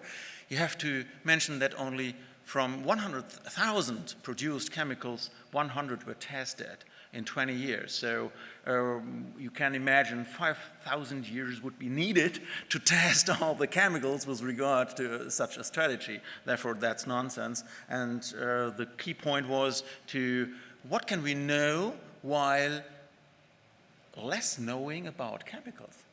That's really a paradox, but a really important one. So, and the strategy was, and here comes a really important innovation in that we have this PBT in analogy to CMR substances. Looking quite complicated, but it's likewise easy, because PBT is standing for persistency, bioaccumulation, potential, and toxicity. And the CMR indicators are carcinogenicity, mutagenicity, and reproductive toxicity. And the second ones are damage-related indicators, real damages on concrete bodies or concrete parts of nature. And the first ones are about hazard, so to say, potential damages on nature or human beings. So this is the knowledge-related innovation. And the second one is an institutional innovation. A new administration was created, the European Chemical Agency, ECHA, and they have to supervise a chain of risk knowledge production. That's really interesting to see that they collect knowledge from the producers up to any users of specific substances to know more about these chemicals. So here, this picture makes clear that the hazard indicators, the PBT indicators, are related to exposure, to a potential of a damage, and the other ones, the CMAR indicators, are related to concrete damage, therefore impacts. So, and this is really innovation. It's to know less to get a more or a better regulation about chemicals. That's interesting. But, well, we have difficulties. And I would like to show you some of them. First, I think it's important to say that knowledge is not a compact entity. To say knowledge is knowledge or it's a compact thing. No, we have to describe what is it. And one suggestion is to say, well, we have these indicators, and Andy Stirling shows there are tons of indicators needed for a design of a steering, sustainability, transitions. How many was 300, I think so, or a huge number. And such indicators are representing an effect-related aspect of a problem which should be considered or solved. The point here is that an indicator is good, but what's about the tests, the concrete tests, the empirical data behind such an indicator? So in many cases, and that's the argument, we do not know enough about this interplay between such indicators and how we use or we know empirically about these indicators. And the third aspect is the aspect of criteria. These are norms which evaluate indicators against a background of main cultural values or interests, like the precautionary principle. This shift from CMR to PBT was only possible in the time where the precautionary principle was really relevant in the political domain. So specific indicators were highlighted, therefore, these PBT indicators. Persistence, bioaccumulation potential, and toxicity. But the question is, what about the empirics, the tests in the REACH process? And here we are, although there is a great innovation, there are really strict limits because the required data, if you look at the annex of this legislation, allowing PBT analysts are only from a production volume of 100 tons a year. And these are only 10% of all chemicals. So you have the other ones, the 90% of the others, which you are not able to have such a PBT analyst because the data are not obliged to produce. Then the data are placed at the disposal of administration by the industry. What are the effects? First of all, there is an innovation behind. So you have this institutionalized division of work that the industry is obliged to produce the data, and ECHA has to control. But there is a problem, because as one ECHA from the administration staff, Jukka Malm, said, the quality of many of the chemical safety assessments is of concern. So therefore, the data quality is really poor. and a consultant in the chemical field and said there is often a creative filling of data gaps and strategies for waiving additional safety tests with regard to this safety assessment, chemical safety assessments. So, and an interesting point is here, what about the Ecker's people dealing with these heterogeneous data? There is a turn from standard testing to single case approach, and the important point is here the use of individual heuristics, because here we have a new learning process, and there is often a room for individual interpretation and filling the gaps while making a choice.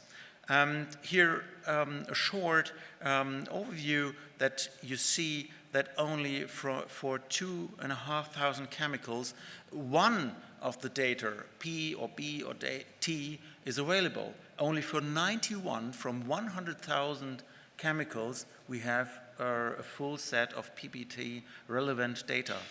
That's a situation of concern, and therefore my conclusion is the matrix proposed by Andy Stirling is valuable, but don't forget in many cases poor knowledge basis about risk, and we have to zoom into the knowledge production in more detail.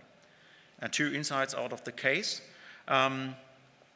These systems of risk knowledge production, like the REACH legislation, are highly advanced to uncover ignorance. Nevertheless, they fail in offering a clear communication or evaluation of ignorance. So one part of the answer is look at the interplay of criteria, indicators, and observables, and the other part, think institutionally. Thank you very much.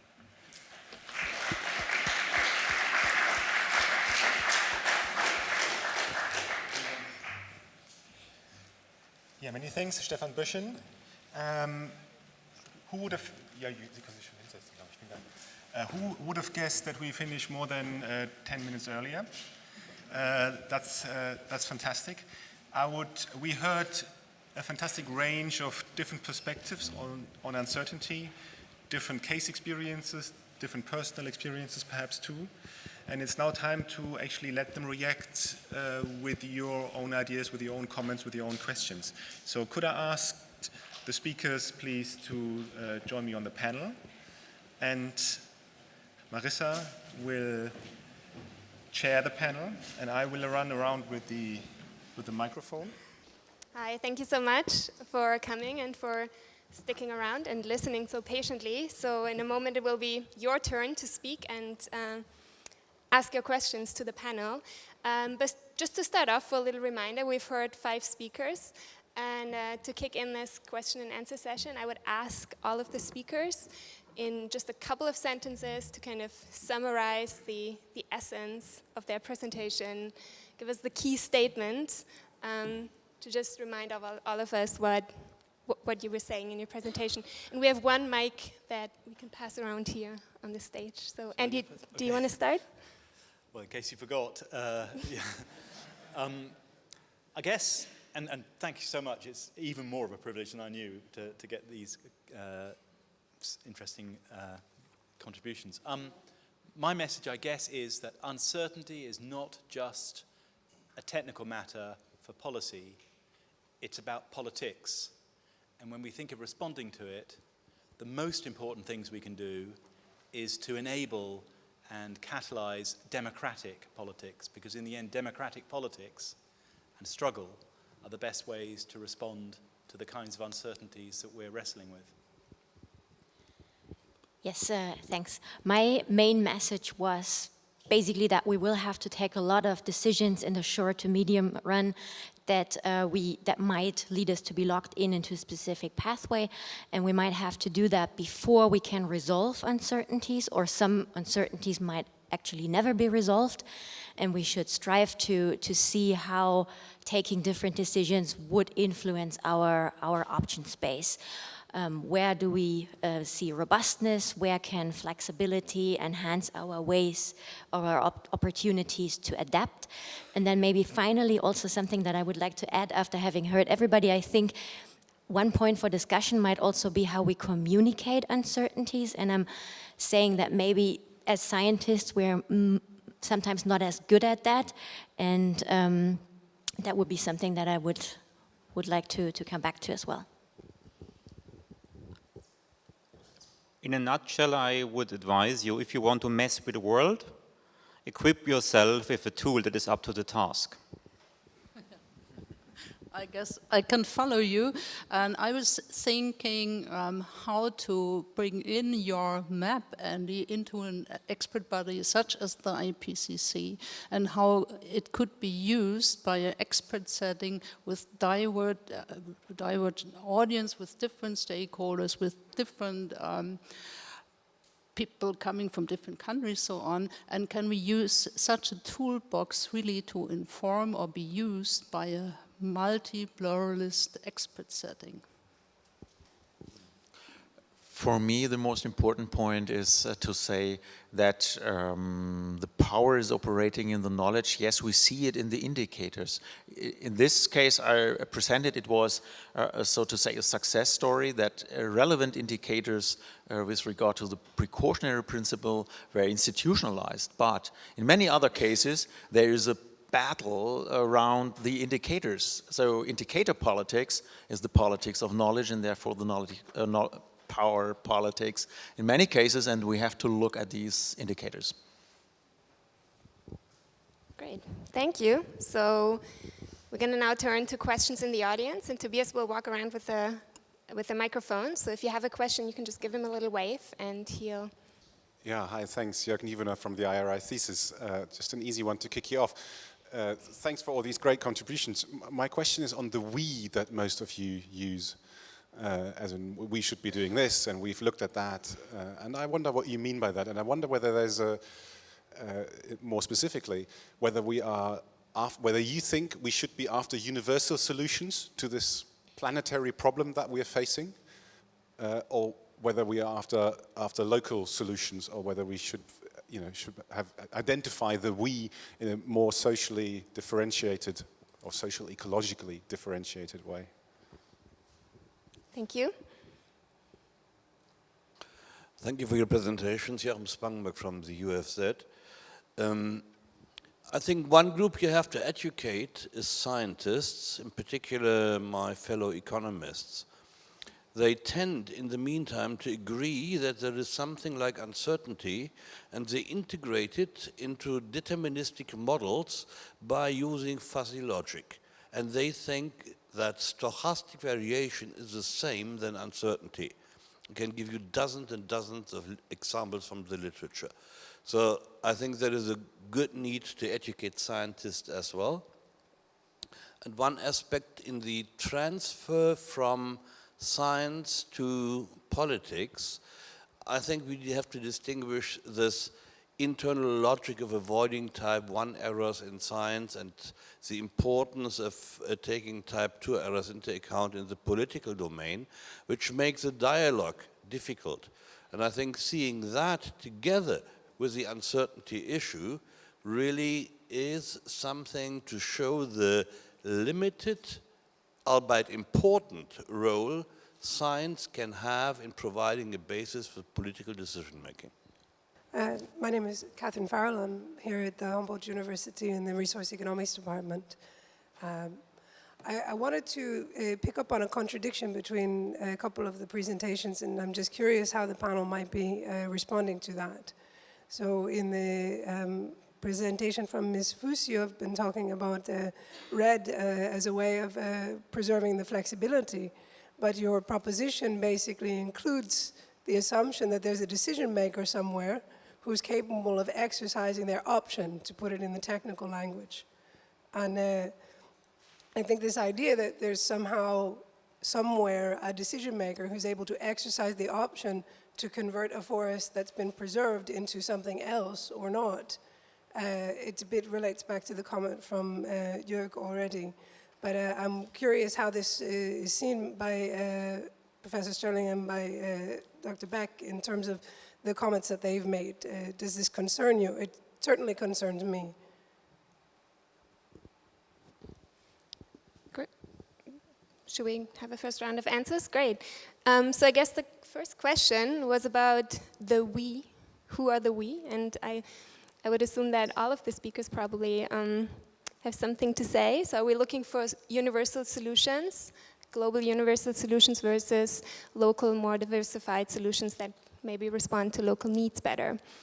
Who would like to start on that? Well, only as a first start, I think we had a project about climate change and in the Alps. And there it was really interesting to see that there were, so to say, local processes of experimentation. And I think that there is, in this story, the we was a community, a local community. But in many other cases, there are, so to say, the global views on who is the we. Nevertheless, I think we should, in many cases, start to think on a regional level, because here it is easier to think about experimentation processes like Silke Beck said about. And I think that's an important point, because it's a chance to enhance learning about specific doings and the effects of it. So it raises the question, who is representing the we? And I guess taking a look at the emergence of global environmental assessment and global problems such as climate change, it was a real effort taken by the IPCC to really represent the global picture of the climate, to integrate knowledge into global framing of the problem and so on. And if you take a look at initiatives like Future Earth or other initiatives, you can see there is a push for integration, that we should move beyond sectors, beyond levels, beyond scales, and so on. We should integrate the different research programs, and scientists should speak with one voice. And in my research, I could show you evidence there is a push for integration and unification. And on the other side, we could also observe that there are counter movements. For instance, when it comes to biodiversity, it's framed as a local issue. And if knowledge should be relevant and usable at the local level, it has to be translated from the globe to the region and so on. So we see a lot of counter movements trying to contextualize, to bring things down to earth. And when it comes to politics, it's always implementation is taken at the national and regional level, and local communities act at these levels. So it's always a diverse cosmos of different communities acting on a global issue like climate change, but the action is often taken at the local level, and this leads to a diversification of action when it comes to global problems. And the question is how the we is represented. Do we want to have a global body speaking with one voice, or could we live with a more diverse spectrum of voices and actors? Okay, I can make a statement. It will be a fundamental one. This is a fundamental political issue. And a good example you can observe currently in the US. So it was the elite who basically wrote down the Constitution 200 years ago, and it starts with "we the people." And now it's the Tea Party who basically claims, well, that's us. We are the people, not you, the elite in Washington. So that's one example of a political struggle to define who is we. Yes, so I think actually the question about the we is very much related to the question that was asked by the last lady, namely about who is actually the decision maker, whose objective are we actually talking about? For instance, in the example of red, and of course I simplified that a lot and you picked up on it. We have So red is about reducing emissions. So the global community, of course, wants to see emissions reduced, climate change mitigated. But of course, if we go to other levels, national level, local level, then we are talking about other objectives as well. Forests meaning other things. Forests also being, for instance, on land that is competing with other land uses that nations might claim for the development and so on. So it's often not so clear whose objectives are we actually considering, to which extent? And of course, a lot of these global analyses take a very one-dimensional view on realizing one particular goal. And I already tried to be a little bit broader by broadening myself from climate change mitigation to also food security. But of course, this is still a very limited view. And I think this multi-governance issue is a really important one to take into account when we think about the we. As opposed to like assuming a global decision maker who knows that climate change mitigation is the objective that we should prioritize. It's a great question, this we question. I've asked it often myself, but it's also one with dangers. So in short, I think in general, the we that people invoke rhetorically is those of us who share the normativity, who share this normativity.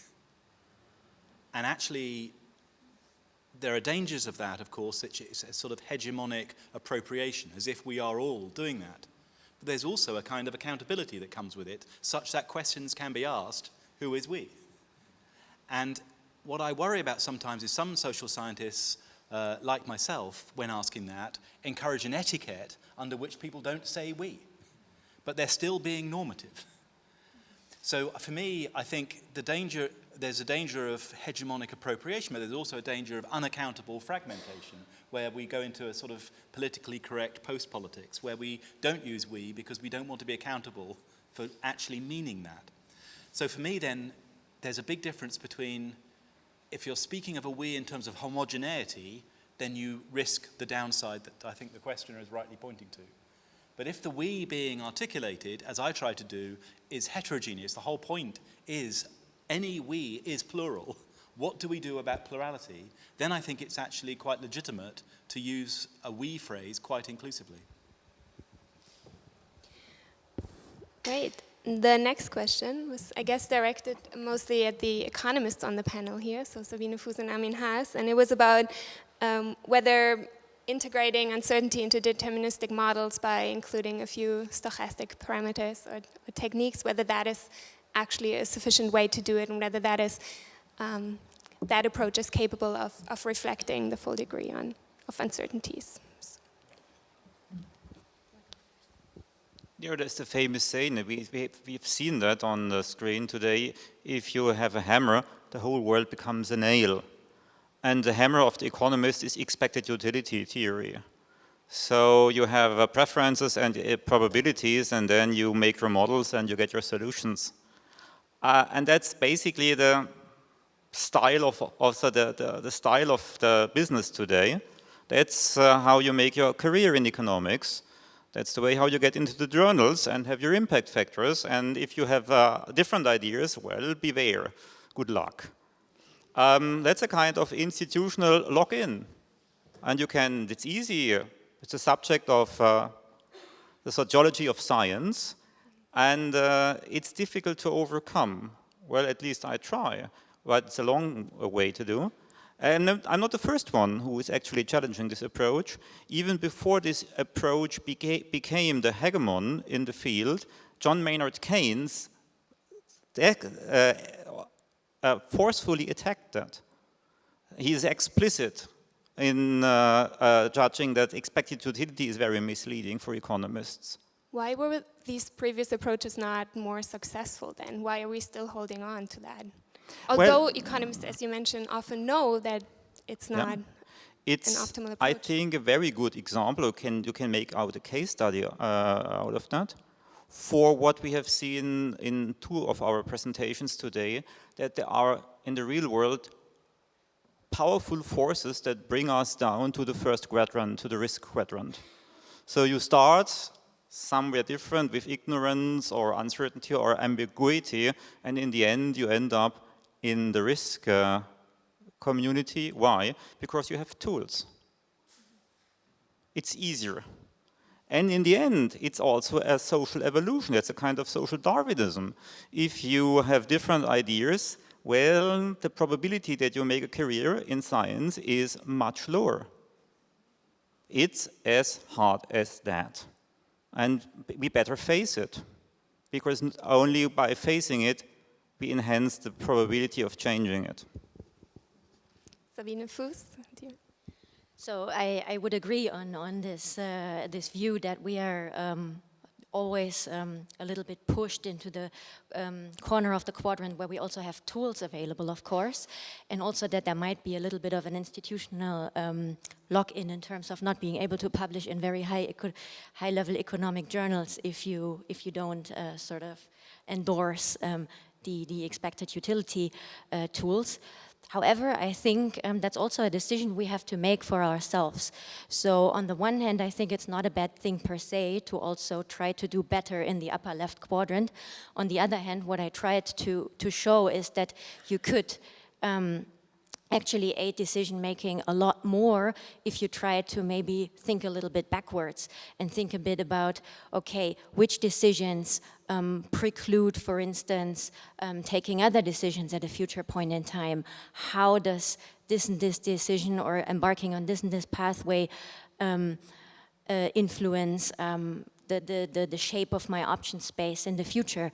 So I think that might actually then also be an entry point for a more pluralistic approach to enter, rather than the pure quantification from the bottom up, to think a little bit more about the whole option space and where different objectives at different decision-making levels enter. Yeah, please go ahead. Yeah, well, just for the sake of discussion, I think it's absolutely the case what's been said, but I'm not sure it is just the availability of tools per se. It's the availability of tools for closure.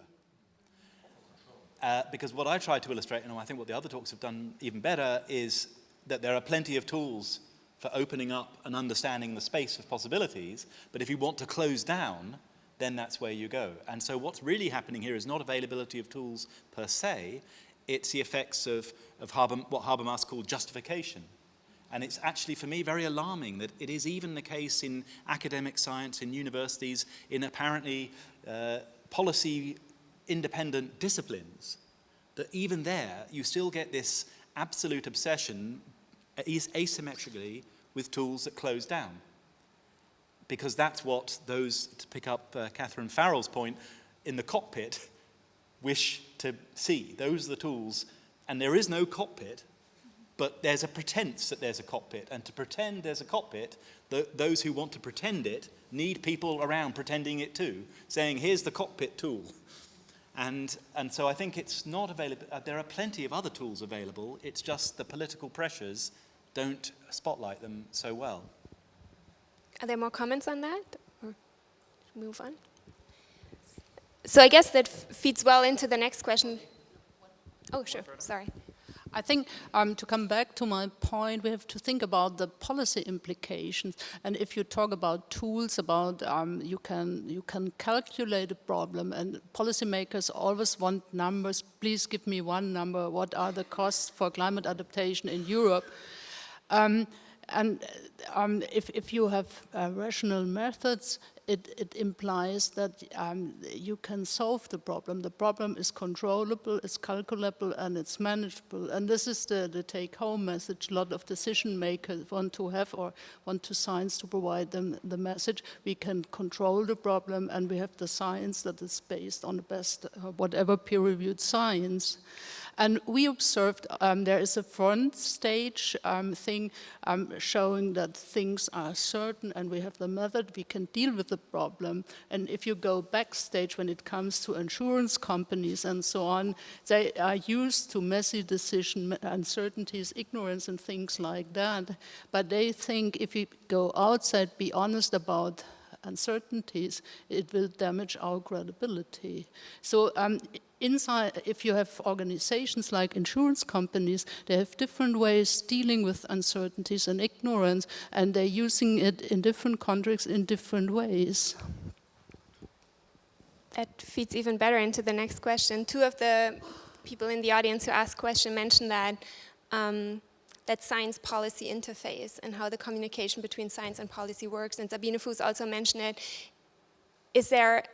Do we maybe have a greater issue with communicating and informing about uncertainty rather than actually not having the tools or the methods to deal with them? Are there any comments on that? I think you're absolutely right, Sabina, and it is one of the most repeated phrases, often from different sides of the argument, that we need to communicate better. But I think we have to be careful that treating the problem purely as a matter of communication, it's like, I mentioned Habermas, it's as if we are engaged in purely rational discourse, and all we need is to effectively articulate that discourse, and then we will find a solution. And again, that plays to the mythology that we are in a situation where there's a cockpit and there's disinterested experts in different areas simply trying to get to the truth in an objective and unbiased way. And that isn't how it is. There are very strong interests and power gradients in play, whereby some of the biggest obstacles, when two people seem to be miscommunicating in this field, it's often they understand each other very well. It's not expedient to acknowledge the other person's point. So it's not to diminish the importance of communication. It's very difficult. But I think often, in our field especially, it's not communication that's the main problem. It's willful misrepresentation of other views, such as to assert a particular interest rather than another. So you first. You go first. No. Okay. Well, here definitely I want to object you, Andy. So I think I've been living in an environment with social scientists and natural scientists for 3 decades now. And I have quite often found myself in the midst of total intellectual chaos because people do not speak the same language, do not agree on definitions of words and on all that. So it is an issue. I definitely agree, sometimes people pretend to not understand each other. That I wouldn't deny, but it's both. And the tricky thing, and that's very often I find myself in a situation where I cannot actually discriminate. Are they just pretending that they do not understand each other, or do they actually not understand each other? And that's difficult, especially just asking them will not make you wiser. Yes, and what I actually wanted to say when I brought up this point about communicating uncertainty, I was actually more thinking about the communication with the public. Because, for instance, what struck me as a bit surprising is that we have a lot of debate about uncertainties, about technologies that we want to deploy in the middle of the centuries, on can we even do 2 degrees, and now we even have to do 1.5 degrees, and so on. But the later we are actually with climate change mitigation, the clearer it is that we are actually quite certain that we have to do maximum mitigation anyway in the short run. So yes, so I think maybe we didn't emphasize that enough, that actually the near-term planning is actually quite clear.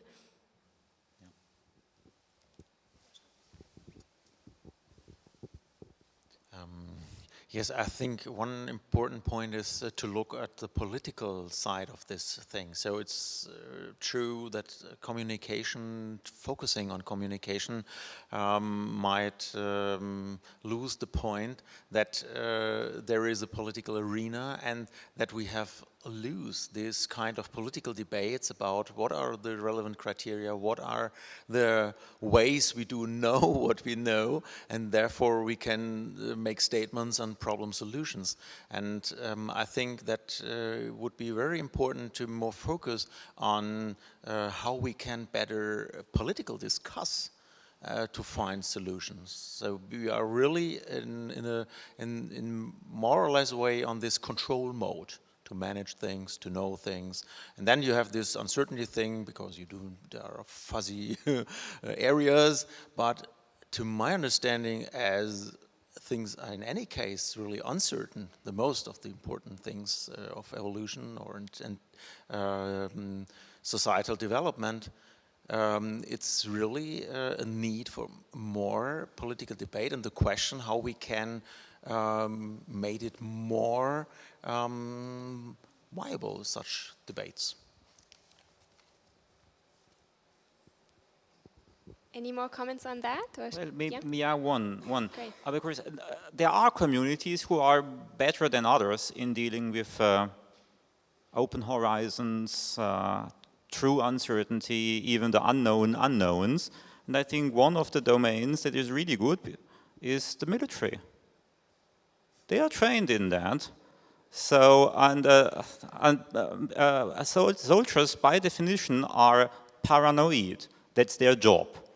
And a famous slogan from the military is, prepare for the worst and hope for the best. Well, that's professional spirit. And it's not by chance that it was Donald Rumsfeld who spoke of the unknown unknowns some years ago. So that's, there is some logic in that. And another field, well, not the same, but related to that, is epidemics. So some years ago, we had the chance to get a glimpse on the machinery that's out there when the SARS risk was, in a way, deemed to be sufficiently high so that they used the machinery, and we saw that. And they are deeply professional, and for good reasons. Well, I wouldn't want to denigrate the military, and it's certainly, things can be learned from every walk of life. But I think where one can learn from the military is where forced humility, what happened to Rumsfeld, what happened in the cases I mentioned, where humility is forced by events, then you get recognition, whoever the group is. The military are exposed to humility more often than most because it's such a manifestly unsuccessful set of practices. But I would say that I don't think we can look to particular groups of people. When I said what I did, I didn't mean that people are being disingenuously motivated by politics. I guess we've all had the experience of when you talk in a setting like this and you have miscommunication, when there's different perspectives in the room, then you go to the pub and it's fine. And so it's a persona that's being played out where the communication doesn't work. But actually, when you're not playing that persona and it's a more relaxed environment, so it's not like there's people and their cognition is at fault, it's the personas that disciplines encourages to play. So the publics then are often in a position to appreciate better the range of these issues, not because of some sort of educational issue, because they're not constrained, because they're so diverse, it's so heterogeneous, and people are not institutionalized in the setting of that particular discussion. They don't have the blinkers that people who are institutionalized will take. So I think communication is a very contextual thing, and it's not so much about the content of the words, it's about trying to find a more plural context where people can be conditional. That, well, if I'm in the pub and I'm being a citizen, I agree with you. But if I'm being a representative of my organization, then I cannot agree. And people are allowed to say that and be more explicitly plural in discussions. Great. I think we're ready to take the next round of questions. Yeah, I've got already 3 lined up for you here. Yeah, thank you very much for these inspiring talks. I would like to comment Christina von Hahn from Hannover University Institute of Environmental Planning. I would like to open up the discussion again on the different roles of science and politics in this field of uncertainty and the field of decision-making about sustainability.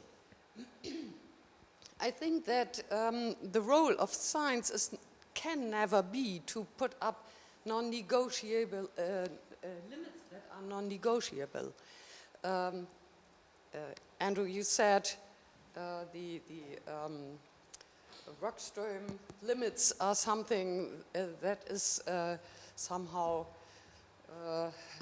written down and now very fixed, but a scientist can never do that. It's the role of politics to really put down such things in legislation or whatever. And as we have a lot of representative democracies, I think also the question about the we should very often also be a question about I, because the politician who takes a decision is of course also responsible to his conscience or her conscience and not only to what the majority is thinking at a specific moment in time. I just want to remind you that participation is not everything, or participation is very important, but it is not everything. And decisions also can be taken only by the people who can take the responsibility about the consequences. That's also something we have to keep in mind. Now, the role of science is also that we often have to think about the I think. What is my interest? What is, by which frame conditions are we influenced when we do science? And also that uncertainty is very often part of what we, when we are advising politics or politicians, is part of almost every time when we give such advice or give information. And to communicate that, and people already mentioned that, will be very, very, very hard, because politicians usually don't want to know anything about it. They want clear things, they want to use science. They even don't want to communicate be communicated complex scientific statements. So I just want to know about or learn about your opinions about that, because I think it's very hard, and as a planner I have experienced a lot of that. Thank you. Falk Schmidt, IASS Potsdam, and I'm very much concerned about transdisciplinarity, i.e. science with and for society. I have a question to Andy, and first of all, thank you very much for your talk. And I must say, overall, I very much agree, and it was a comprehensive view and a very important setup. I had some, let's say, uneasiness, which I would like to utter, and just have to see if it makes sense to you. I think it was, to maybe overemphasize this a bit, sort of a scientific fallacy if you portray the picture of the one route only. And I do not see such a world where there is just one road, which is not competed. I see, of course, a lot of power and a lot of interest and a lot of functionality, why we have some predominant regimes and practices and so on. But I wonder if this comes very much from the wish and desire to come up with the best fit for a given problem. If I take, for example, the climate policy over the past 25 years and the role of IPCC and FCCC and scientists, I would say this is a collective practice of a search process for an important issue as we currently perceive, and with some advances, but also very slow pace.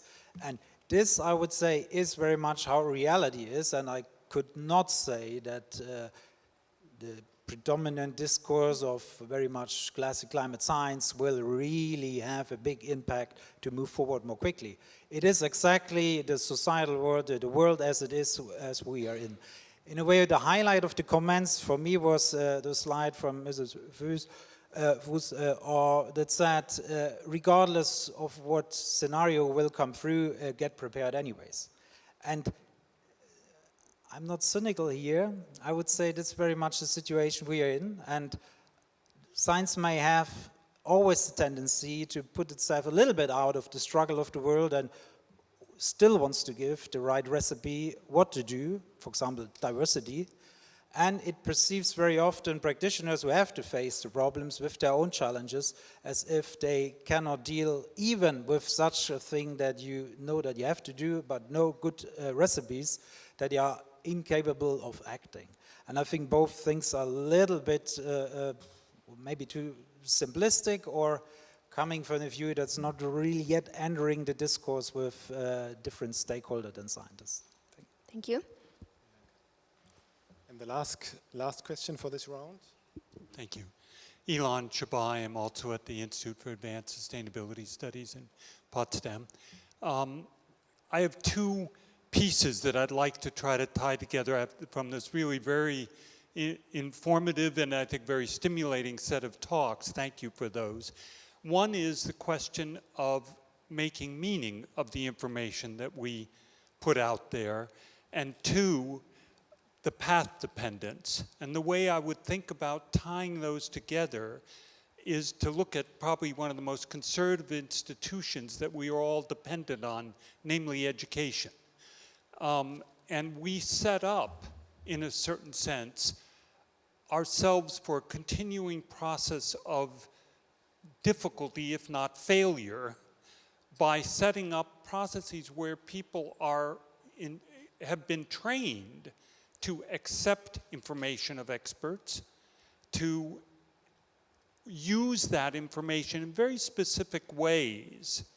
And it really restricts both the way people see the world around them, and that is not what's very important, that's not a global process, but it's a localized process. But there is this common feature of that being a much more isolated view and not a flexible one in terms of the meaning making. And I just would love your thoughts on how we expand that, starting in my view from early childhood all the way through senior adult learning, but throughout life, but that somehow I think it would be very difficult for me to see how we break into this problem in a serious way long term, not in terms of one particular problem, but in the ongoing struggle that we will have with, guess what, things keep changing.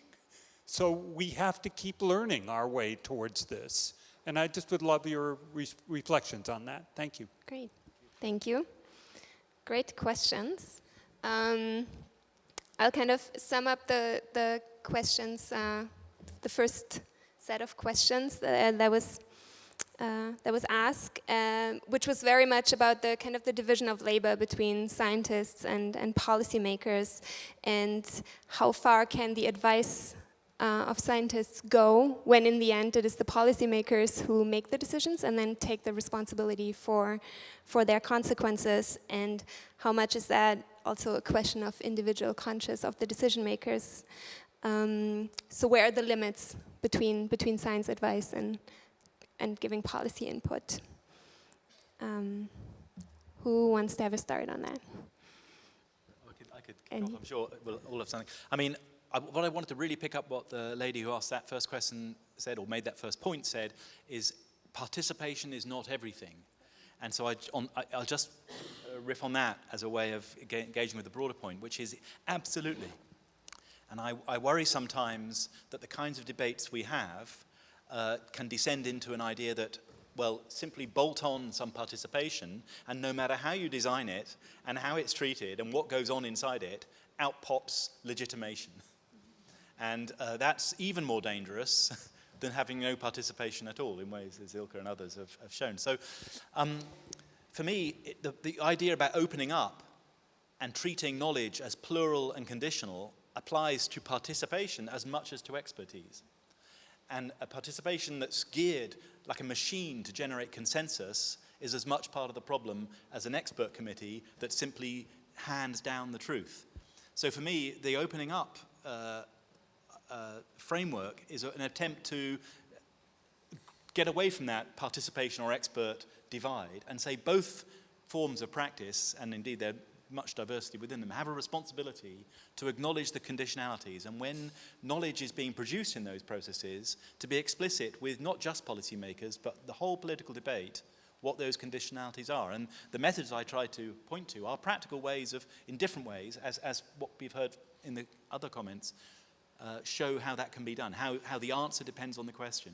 So that would be my point about responsibility there, to be more explicitly and substantively plural.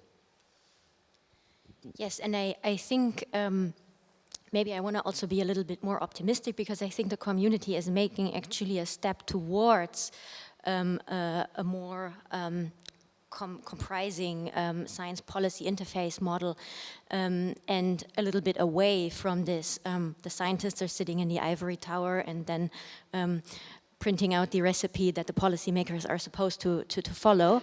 I think what we're seeing is a development more towards already engaging stakeholders and policymakers during even the research process by trying to acknowledge also the need to, for instance, broaden towards other policy goals.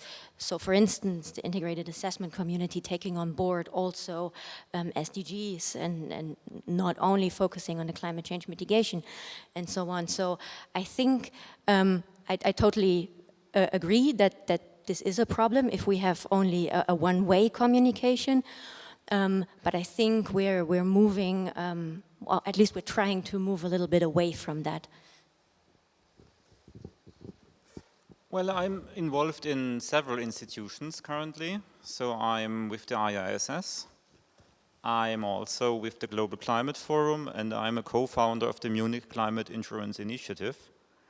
And what's common to these three institutions is that we actually are engaged in conversations with policymakers, scientific colleagues, NGOs, business, and what have you.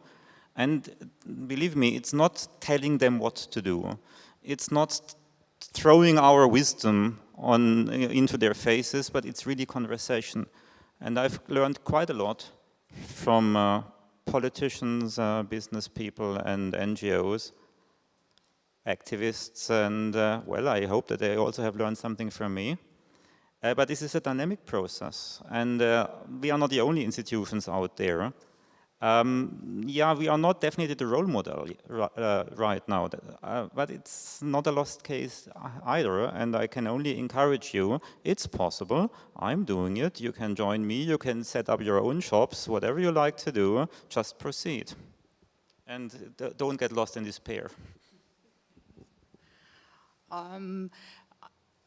At a glance, I found it hard to answer your question, because I think there is no single answer how science and policy should or can interact. And I understand Andy's work or the work of Rajab Pilki and others, that there are different roles for scientists, there are different situations, there are different policy contracts, there are different fields. Issue can be tackled at the global, they can be tackled on the local level. And if we open the box of the policymaker, it's getting quite diverse, because we have different decision-making institutions working in different fields, we have administrations and so on, and it's getting quite messy. And I would confirm to you, saying because we have choices, we can decide what role we want to play, we have also to communicate with the audiences what is the right tool, what is the right method, and how should we approach the problem. And it might sound like the Habermasian ideal, but in the early 60s they developed the pragmatic model, and I would say the clue was this mutual communication about common goals and methods. It was the key of the pragmatic model, and I think this is the part that's still alive. Yeah, I can only underpin this point, because these interaction situations between experts and politicians are quite different. So you have different institutionalized settings, commissions and administrations, and these are quite organized forms of mutual understanding and organizing knowledge for decision making. I would like to make a point with regard to the form of knowledge making, because one interesting point I learned with interacting with politicians was to come to the point. So to reduce the complexity, as we all enjoy complexity, typically as scientists, yes, we have to make a more focused statement and to learn how to focus best. And that's a really difficult learning process for myself, the question to me is, and this relates to the last question, is how we organize our knowledge. Because I think if we want to do, or we want to say, yes, it's important that societies should engage in more democratic procedures and so on. I think one important point is to address knowledge politics. So to say that the role of the citizen is more and more getting one of a knowledge broker or something like one who has to organize knowledge in a specific horizon, and therefore the term knowledge is more to see as a horizon of things we can see and learn, and therefore I think one of the most important capabilities would be to learn young people how to engage within knowledge and knowledge making, and the differences between and to detect what's going on, because knowledge politics is power. Great. Yeah, so we'll come to education and training in a few moments with the third question. But first, the second question was a bit of a challenge to your idea of the narrowing down on one pathway, and that presentation might be a bit simplistic, and also in the sense of we haven't actually seen a lot of action on that one pathway that is supposed to be there. So do you want to respond to that? Could we pass on the microphone? Marissa wants to hang on to a microphone. I need mine. Power. It's a great point. But in the same spirit of the challenge, I'll come back, because what I did try to say is that, of course, the world is and will remain very diverse. So my point wasn't about closure of the world itself materially. It was about the discursive pressure in order to pretend that there is what Martin Heyer, and in fact Johann Rockström also, called the cockpit, which there is not. So I would say, yes, of course, it would be massively exaggerated for me to present in this way as if I'm talking about how the material world of technologies and different contexts actually are.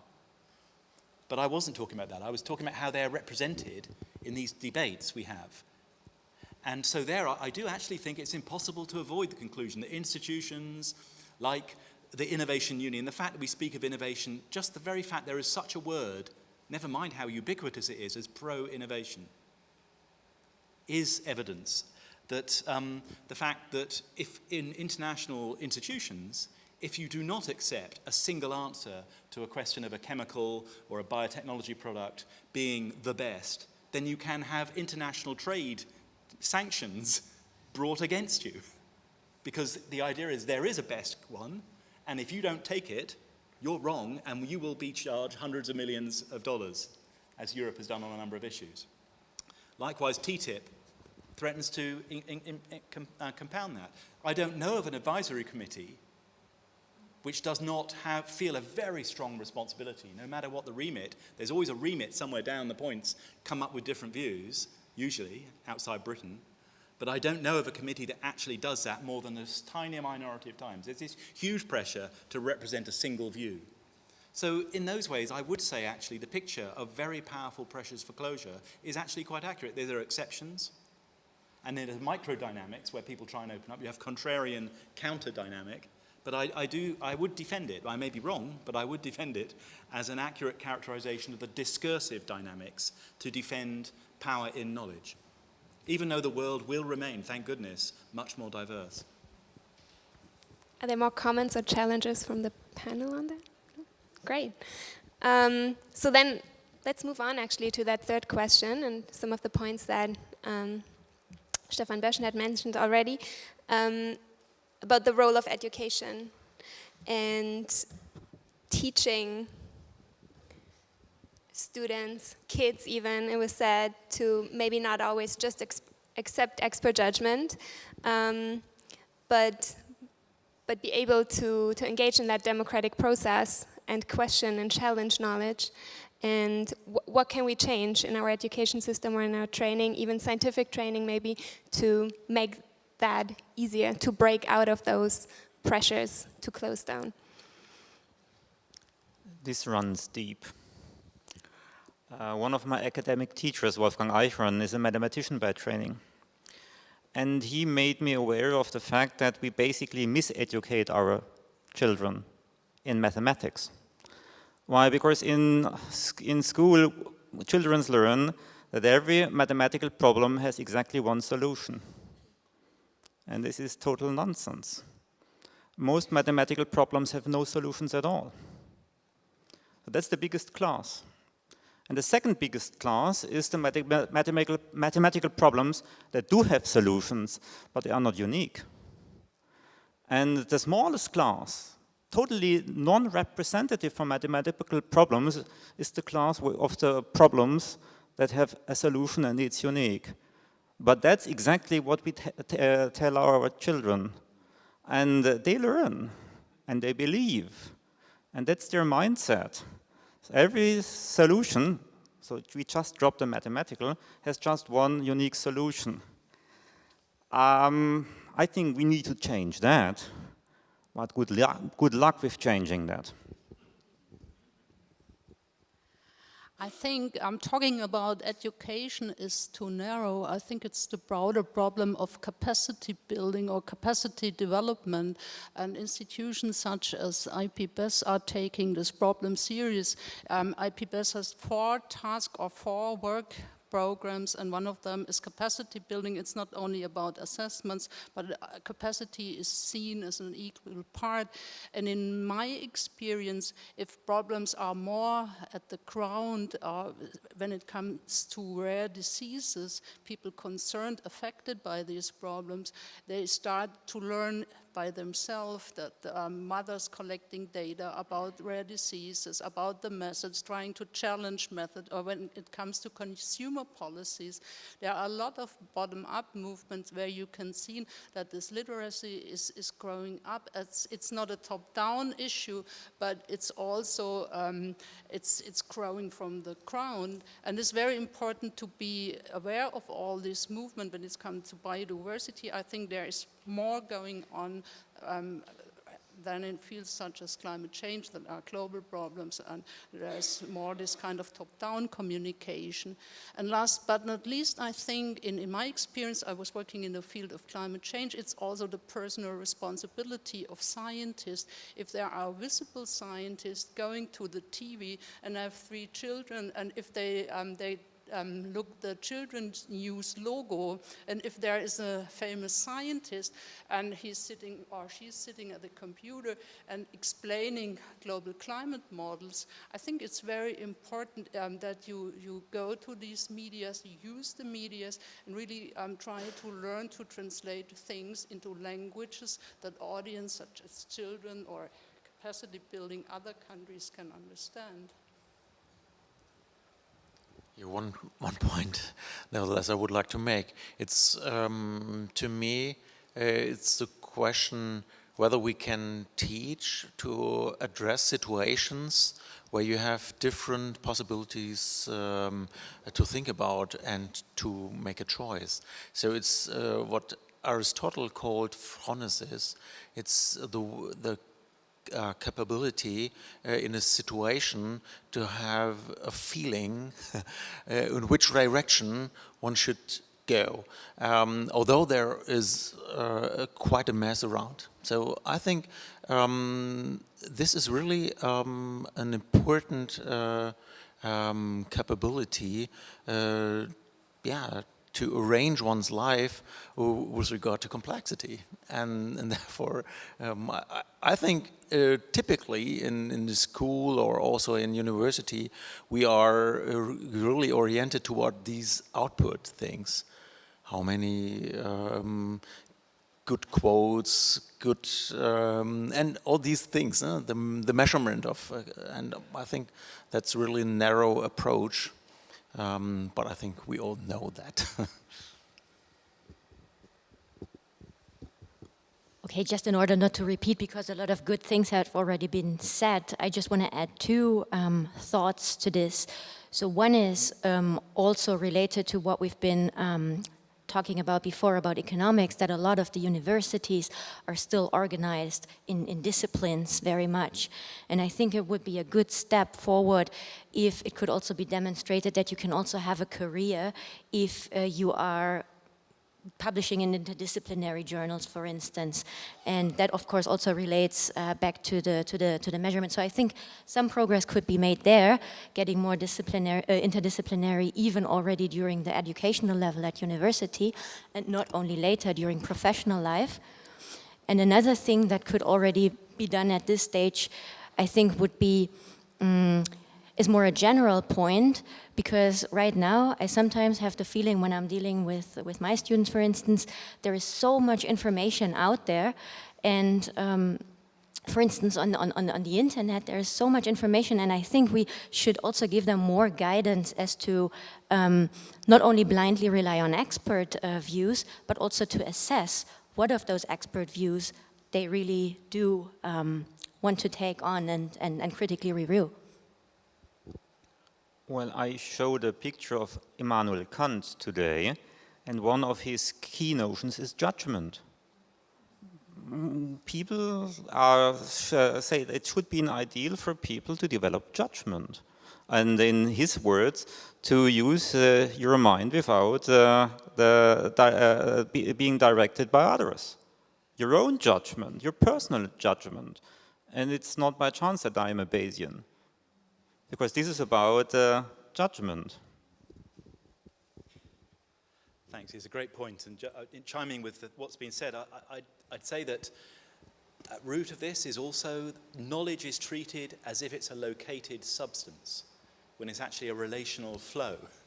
And actually even the residual podium here is a reflection of that conceit that knowledge is located, and whether it be higher education or children's education, younger education, all will have that. The idea is you put the knowledge in the head.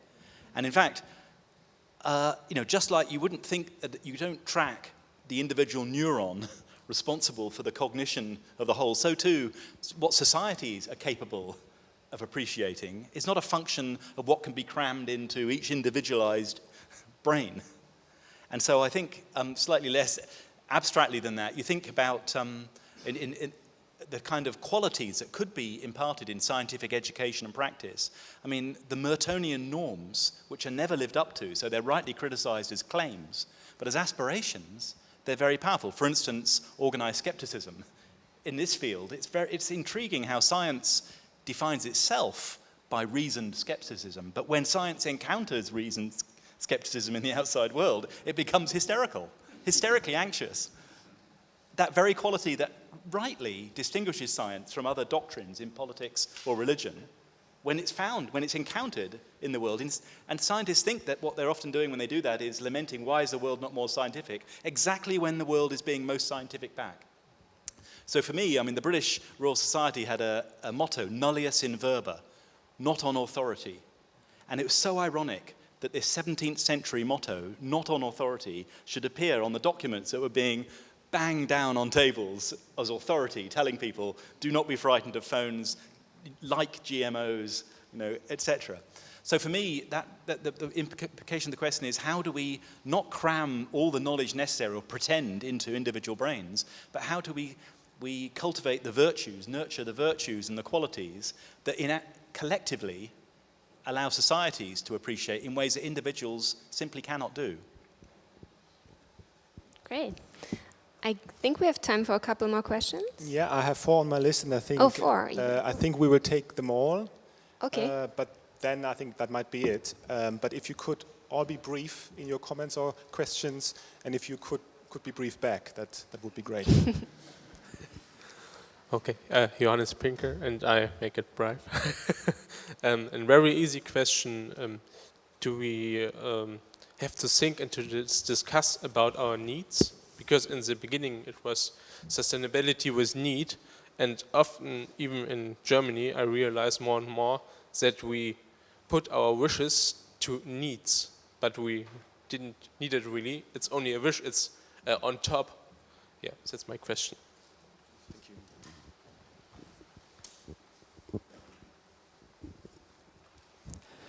Jakob Wachsmuth from Fraunhofer Easy. So I think we've heard a lot of important points that focused on the importance of opening up, but I would like to also make the point that science, it is as important to close down for science, to be able to close down, because once priorities have been set, a lot of possibilities have to be ruled out in a way. But of course, given deep uncertainty, there will remain open questions or trade-offs that have to be communicated back to the person asking the question before. So, but in a way, even by saying that we need diverse solutions to a problem to deal with deep uncertainty, or to say that we need adaptive solutions, we already close down by saying that we don't have not adaptive solutions or not non-diverse solutions. And so in a way I would say it's, given uncertainty, it may be even harder to close down than to open up. And that's something that we have to move forward on. And I think these frameworks that we have seen, like finding robust pathways, is very important. And I would maybe have some reactions. So thank you very much for your talks. I'm Antje Brock from the Free University of Berlin, Institut Futur. By the way, I'd like to link it also to the issues of pedagogy or of education, because we are evaluating the extent of education for sustainable development in Germany. And this is, to put it like that, I'm afraid not such a big success story as it often looks like. But I'd like to again kind of come back to the point of wanting to not reduce the complexity, but to better represent all the options that are there. And so my comment is, aren't we as scientists, don't we have isn't there the justified expectation that we are translators somehow of extremely abstract and overwhelming information, so that that's kind of our task to make it more digestible, and therefore we should, this as one reason, to kind of maybe not opening it up, that it becomes not so much understandable. That's the first point. And the second point about opening up or closing it down is, Mr. Stirling, you also talked about entering the power struggle. And I think it might, for strategic reasons, also be important to maybe focus on a few ways, because others do that too, because they have vested interests in one or two pathways or one. So I think in order to be able to compete with them, to not maybe, show the whole complexity, because then we are not on the same level, because it's maybe not as attractive, and you can't digest it so easily, the real world complexity. Thank you. Hi, Tim Moss from the IRS in Agner. Andy, I really liked your problem analysis. I followed you very closely there. But when it came to the responses, I was a little bit puzzled by the huge emphasis you put on social movements as a sort of source of alternatives. Now, nothing against social movements themselves, and I would agree fully that they've been very, very influential, obviously, in sustainability transitions. But my question is really, is that the only source of alternatives? And isn't there not a danger on the one hand there of over-idealizing social movements as forces for progressive politics? We have a number of examples here in Germany of some social movements that have been rather right-wing and racialist and sort of anti-wind power and so on, that have been hijacked by the AfD, which is like the equivalent of UKIP. So there are social movements out there that are not just politically benign or progressive. And of course, the other side of the coin is there not a danger of overlooking alternatives in rather more conventional arenas of politics? So competing businesses or different sectors of government or different government agencies that are fighting for more sustainable transitions. So is there not a danger of a bit of closure there in terms of looking for sources of alternatives if you're emphasizing the importance of social movements there? But I'll ask to hear your comments on that. I think we have time for just a single response per question, if that's okay. Great. So the first question was about that distinction between wishes and needs. I'm going to put that into a bit more abstract words and ask, making assumptions about preferences in uncertainty assessment. So this is kind of a bit, maybe working a bit more in the ambiguity square of your metrics, where it's about value disagreements and value judgments that have to be made. And economics, again, has quite a clear idea of how preferences can be defined or determined, and views on that, those value judgments that are made about people's needs and wishes. Where's the second? I mean, sure. I'm just thinking if there's limited time, I was going to try and compress my response to all together to be rude. Go ahead. Is that all right? Sure, I mean, go ahead. Just to, especially the things that were directed specifically at me. Because they're all excellent points. So the challenge to talking too much about opening up comes out in 3 ways there. And I would like to just quickly explain why I feel comfortable emphasizing opening up. If we were taking the eagle-eye view down in the cockpit, as it were, and designing it, of course we would need to design processes. We need processes for closure. But the point is, no one is doing that. We are living in a society, instead of an eagle-eye view, we've got a toad-eye view. We're in the landscape we're speaking of. And that landscape is structured in such ways that closing down takes very good care of itself. In my analysis, I may be wrong again, but the analysis is, it's not that opening up is the only thing in the world that is worth supporting. It's that there are plenty of processes of the kind I mentioned oriented towards closing down. So I want to try and balance those things such that if they were a bird-eye view, it would look more balanced. And also, I am speaking of opening up knowledge, especially.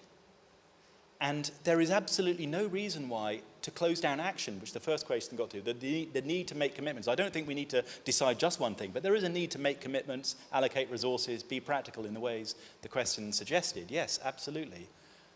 But why is it that we assume in order to make commitments in action, we have to close down knowledge? Why can't knowledge keep things much more open? The reason that is because power requires justification. So it tries to close down knowledge in order to commit. And I'm thinking we can have a more open knowledge, even when we make decisions.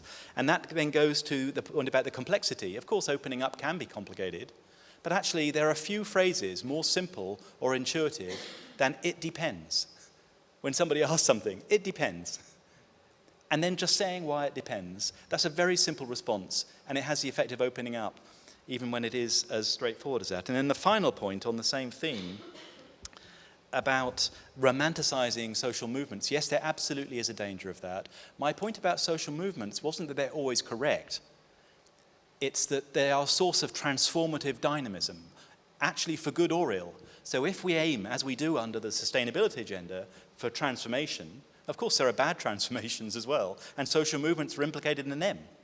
But if we wish to undertake transformation, then we should pay attention to the dynamics. And I didn't just talk about social movements, I talked about the dialectic between social movements and methods, and ways in which methods can help inform. But I began and ended with sustainability and democracy, because it's in that environment, with sustainability goals to provide accountability about the progressive orientation.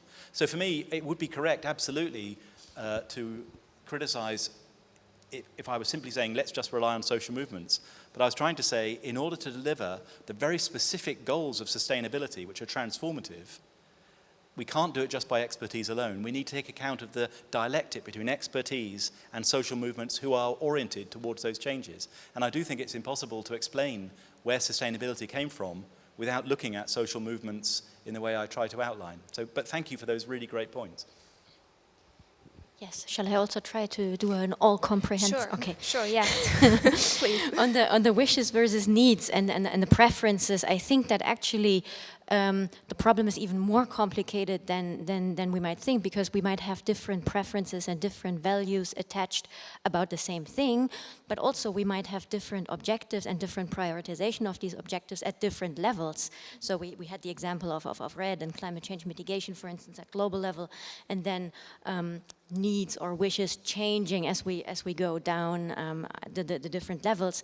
And then we're trying to find a global solution to this, and then we end up paralyzed, so to say. And I think that's also why before Paris, in front of the COP, there was a lot of optimism that this actually might change, because we're switching a little bit to a more hybrid system, with like allowing for a bit of a polycentric approach by, for instance, inviting these INDCs, the commitments by the different nations. So I think that was sort of also acknowledging that these things need to be brought together, coming both from top down and bottom up. And on the need for closure and diverse solutions, and whether whether we're not also responsible for being translators of an overwhelming amount of information. I mean, I couldn't agree more. We have to also play a role in that. Still, I think it pays off to be transparent about uncertainty, but at the same time, we should be also communicating that some decisions will have to be made one way or the other, if we can resolve the uncertainty or not, and to try to find solutions that keep enough flexibility that we can react also to new information. And speaking of new information, we should also handle that in a transparent way, because in science, new information can arrive, and it should not serve as to discredit what we've been saying before and saying like, oh, but last year you said this and this. Well, now I have a new finding, and the strategy might need to be adapted. And I think if we're not open about that in the first place, then it'll be to our disadvantage and discredit our policy science efforts. You remember that I advised you that when you want to mess with the world, you better have powerful tools for doing so.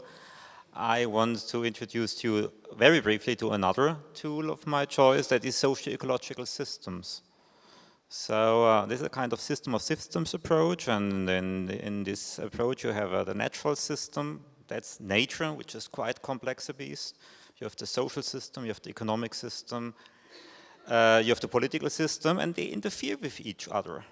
And well, skillful strategists know how to deal with that. Skillful politicians play around with these interferences, and sometimes they even succeed to achieve their goals, and most often not. Well, that's part of the world, and you can understand that, and at least you can, this tool at least helped me to better understand what I was thrown in, and now I struggle to somehow survive and even have some joy in doing that.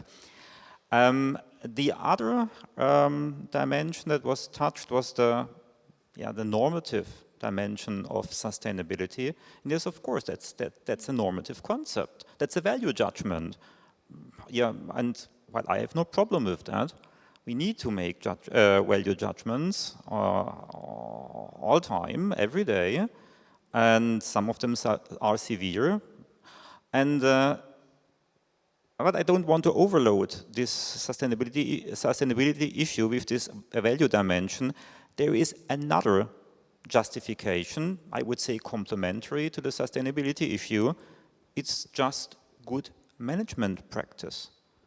So not in the green management, but just in ordinary management, it's wisdom, common wisdom, that managers should try to keep their options open as long as possible.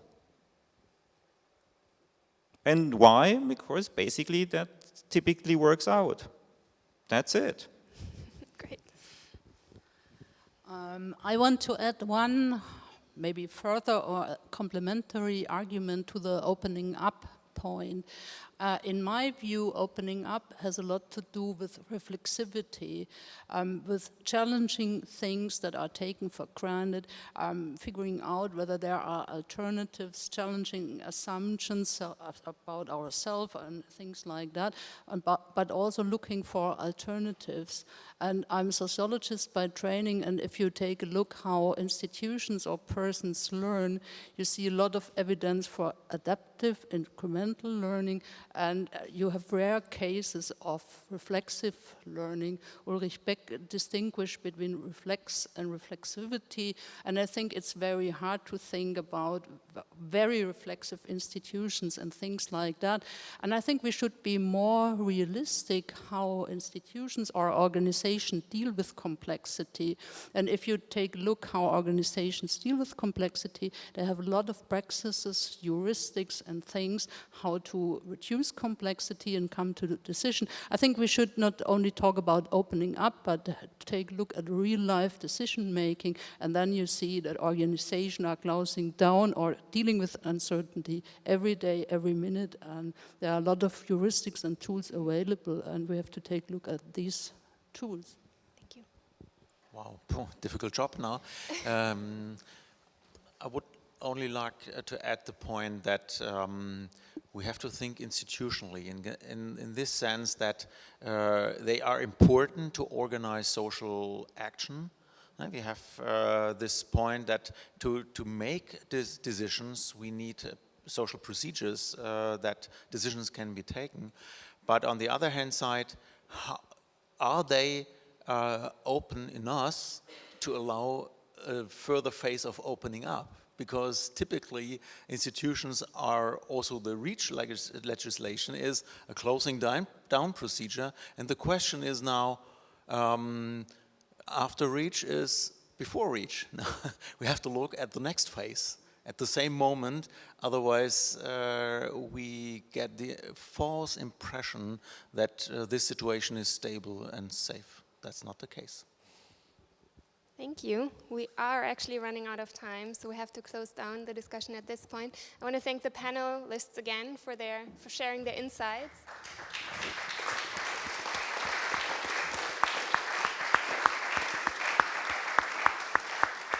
And I want to thank the audience for sticking around and being patient. And as was mentioned before, there's going to be some refreshments outside and an opportunity to continue the conversation. Thank you very much.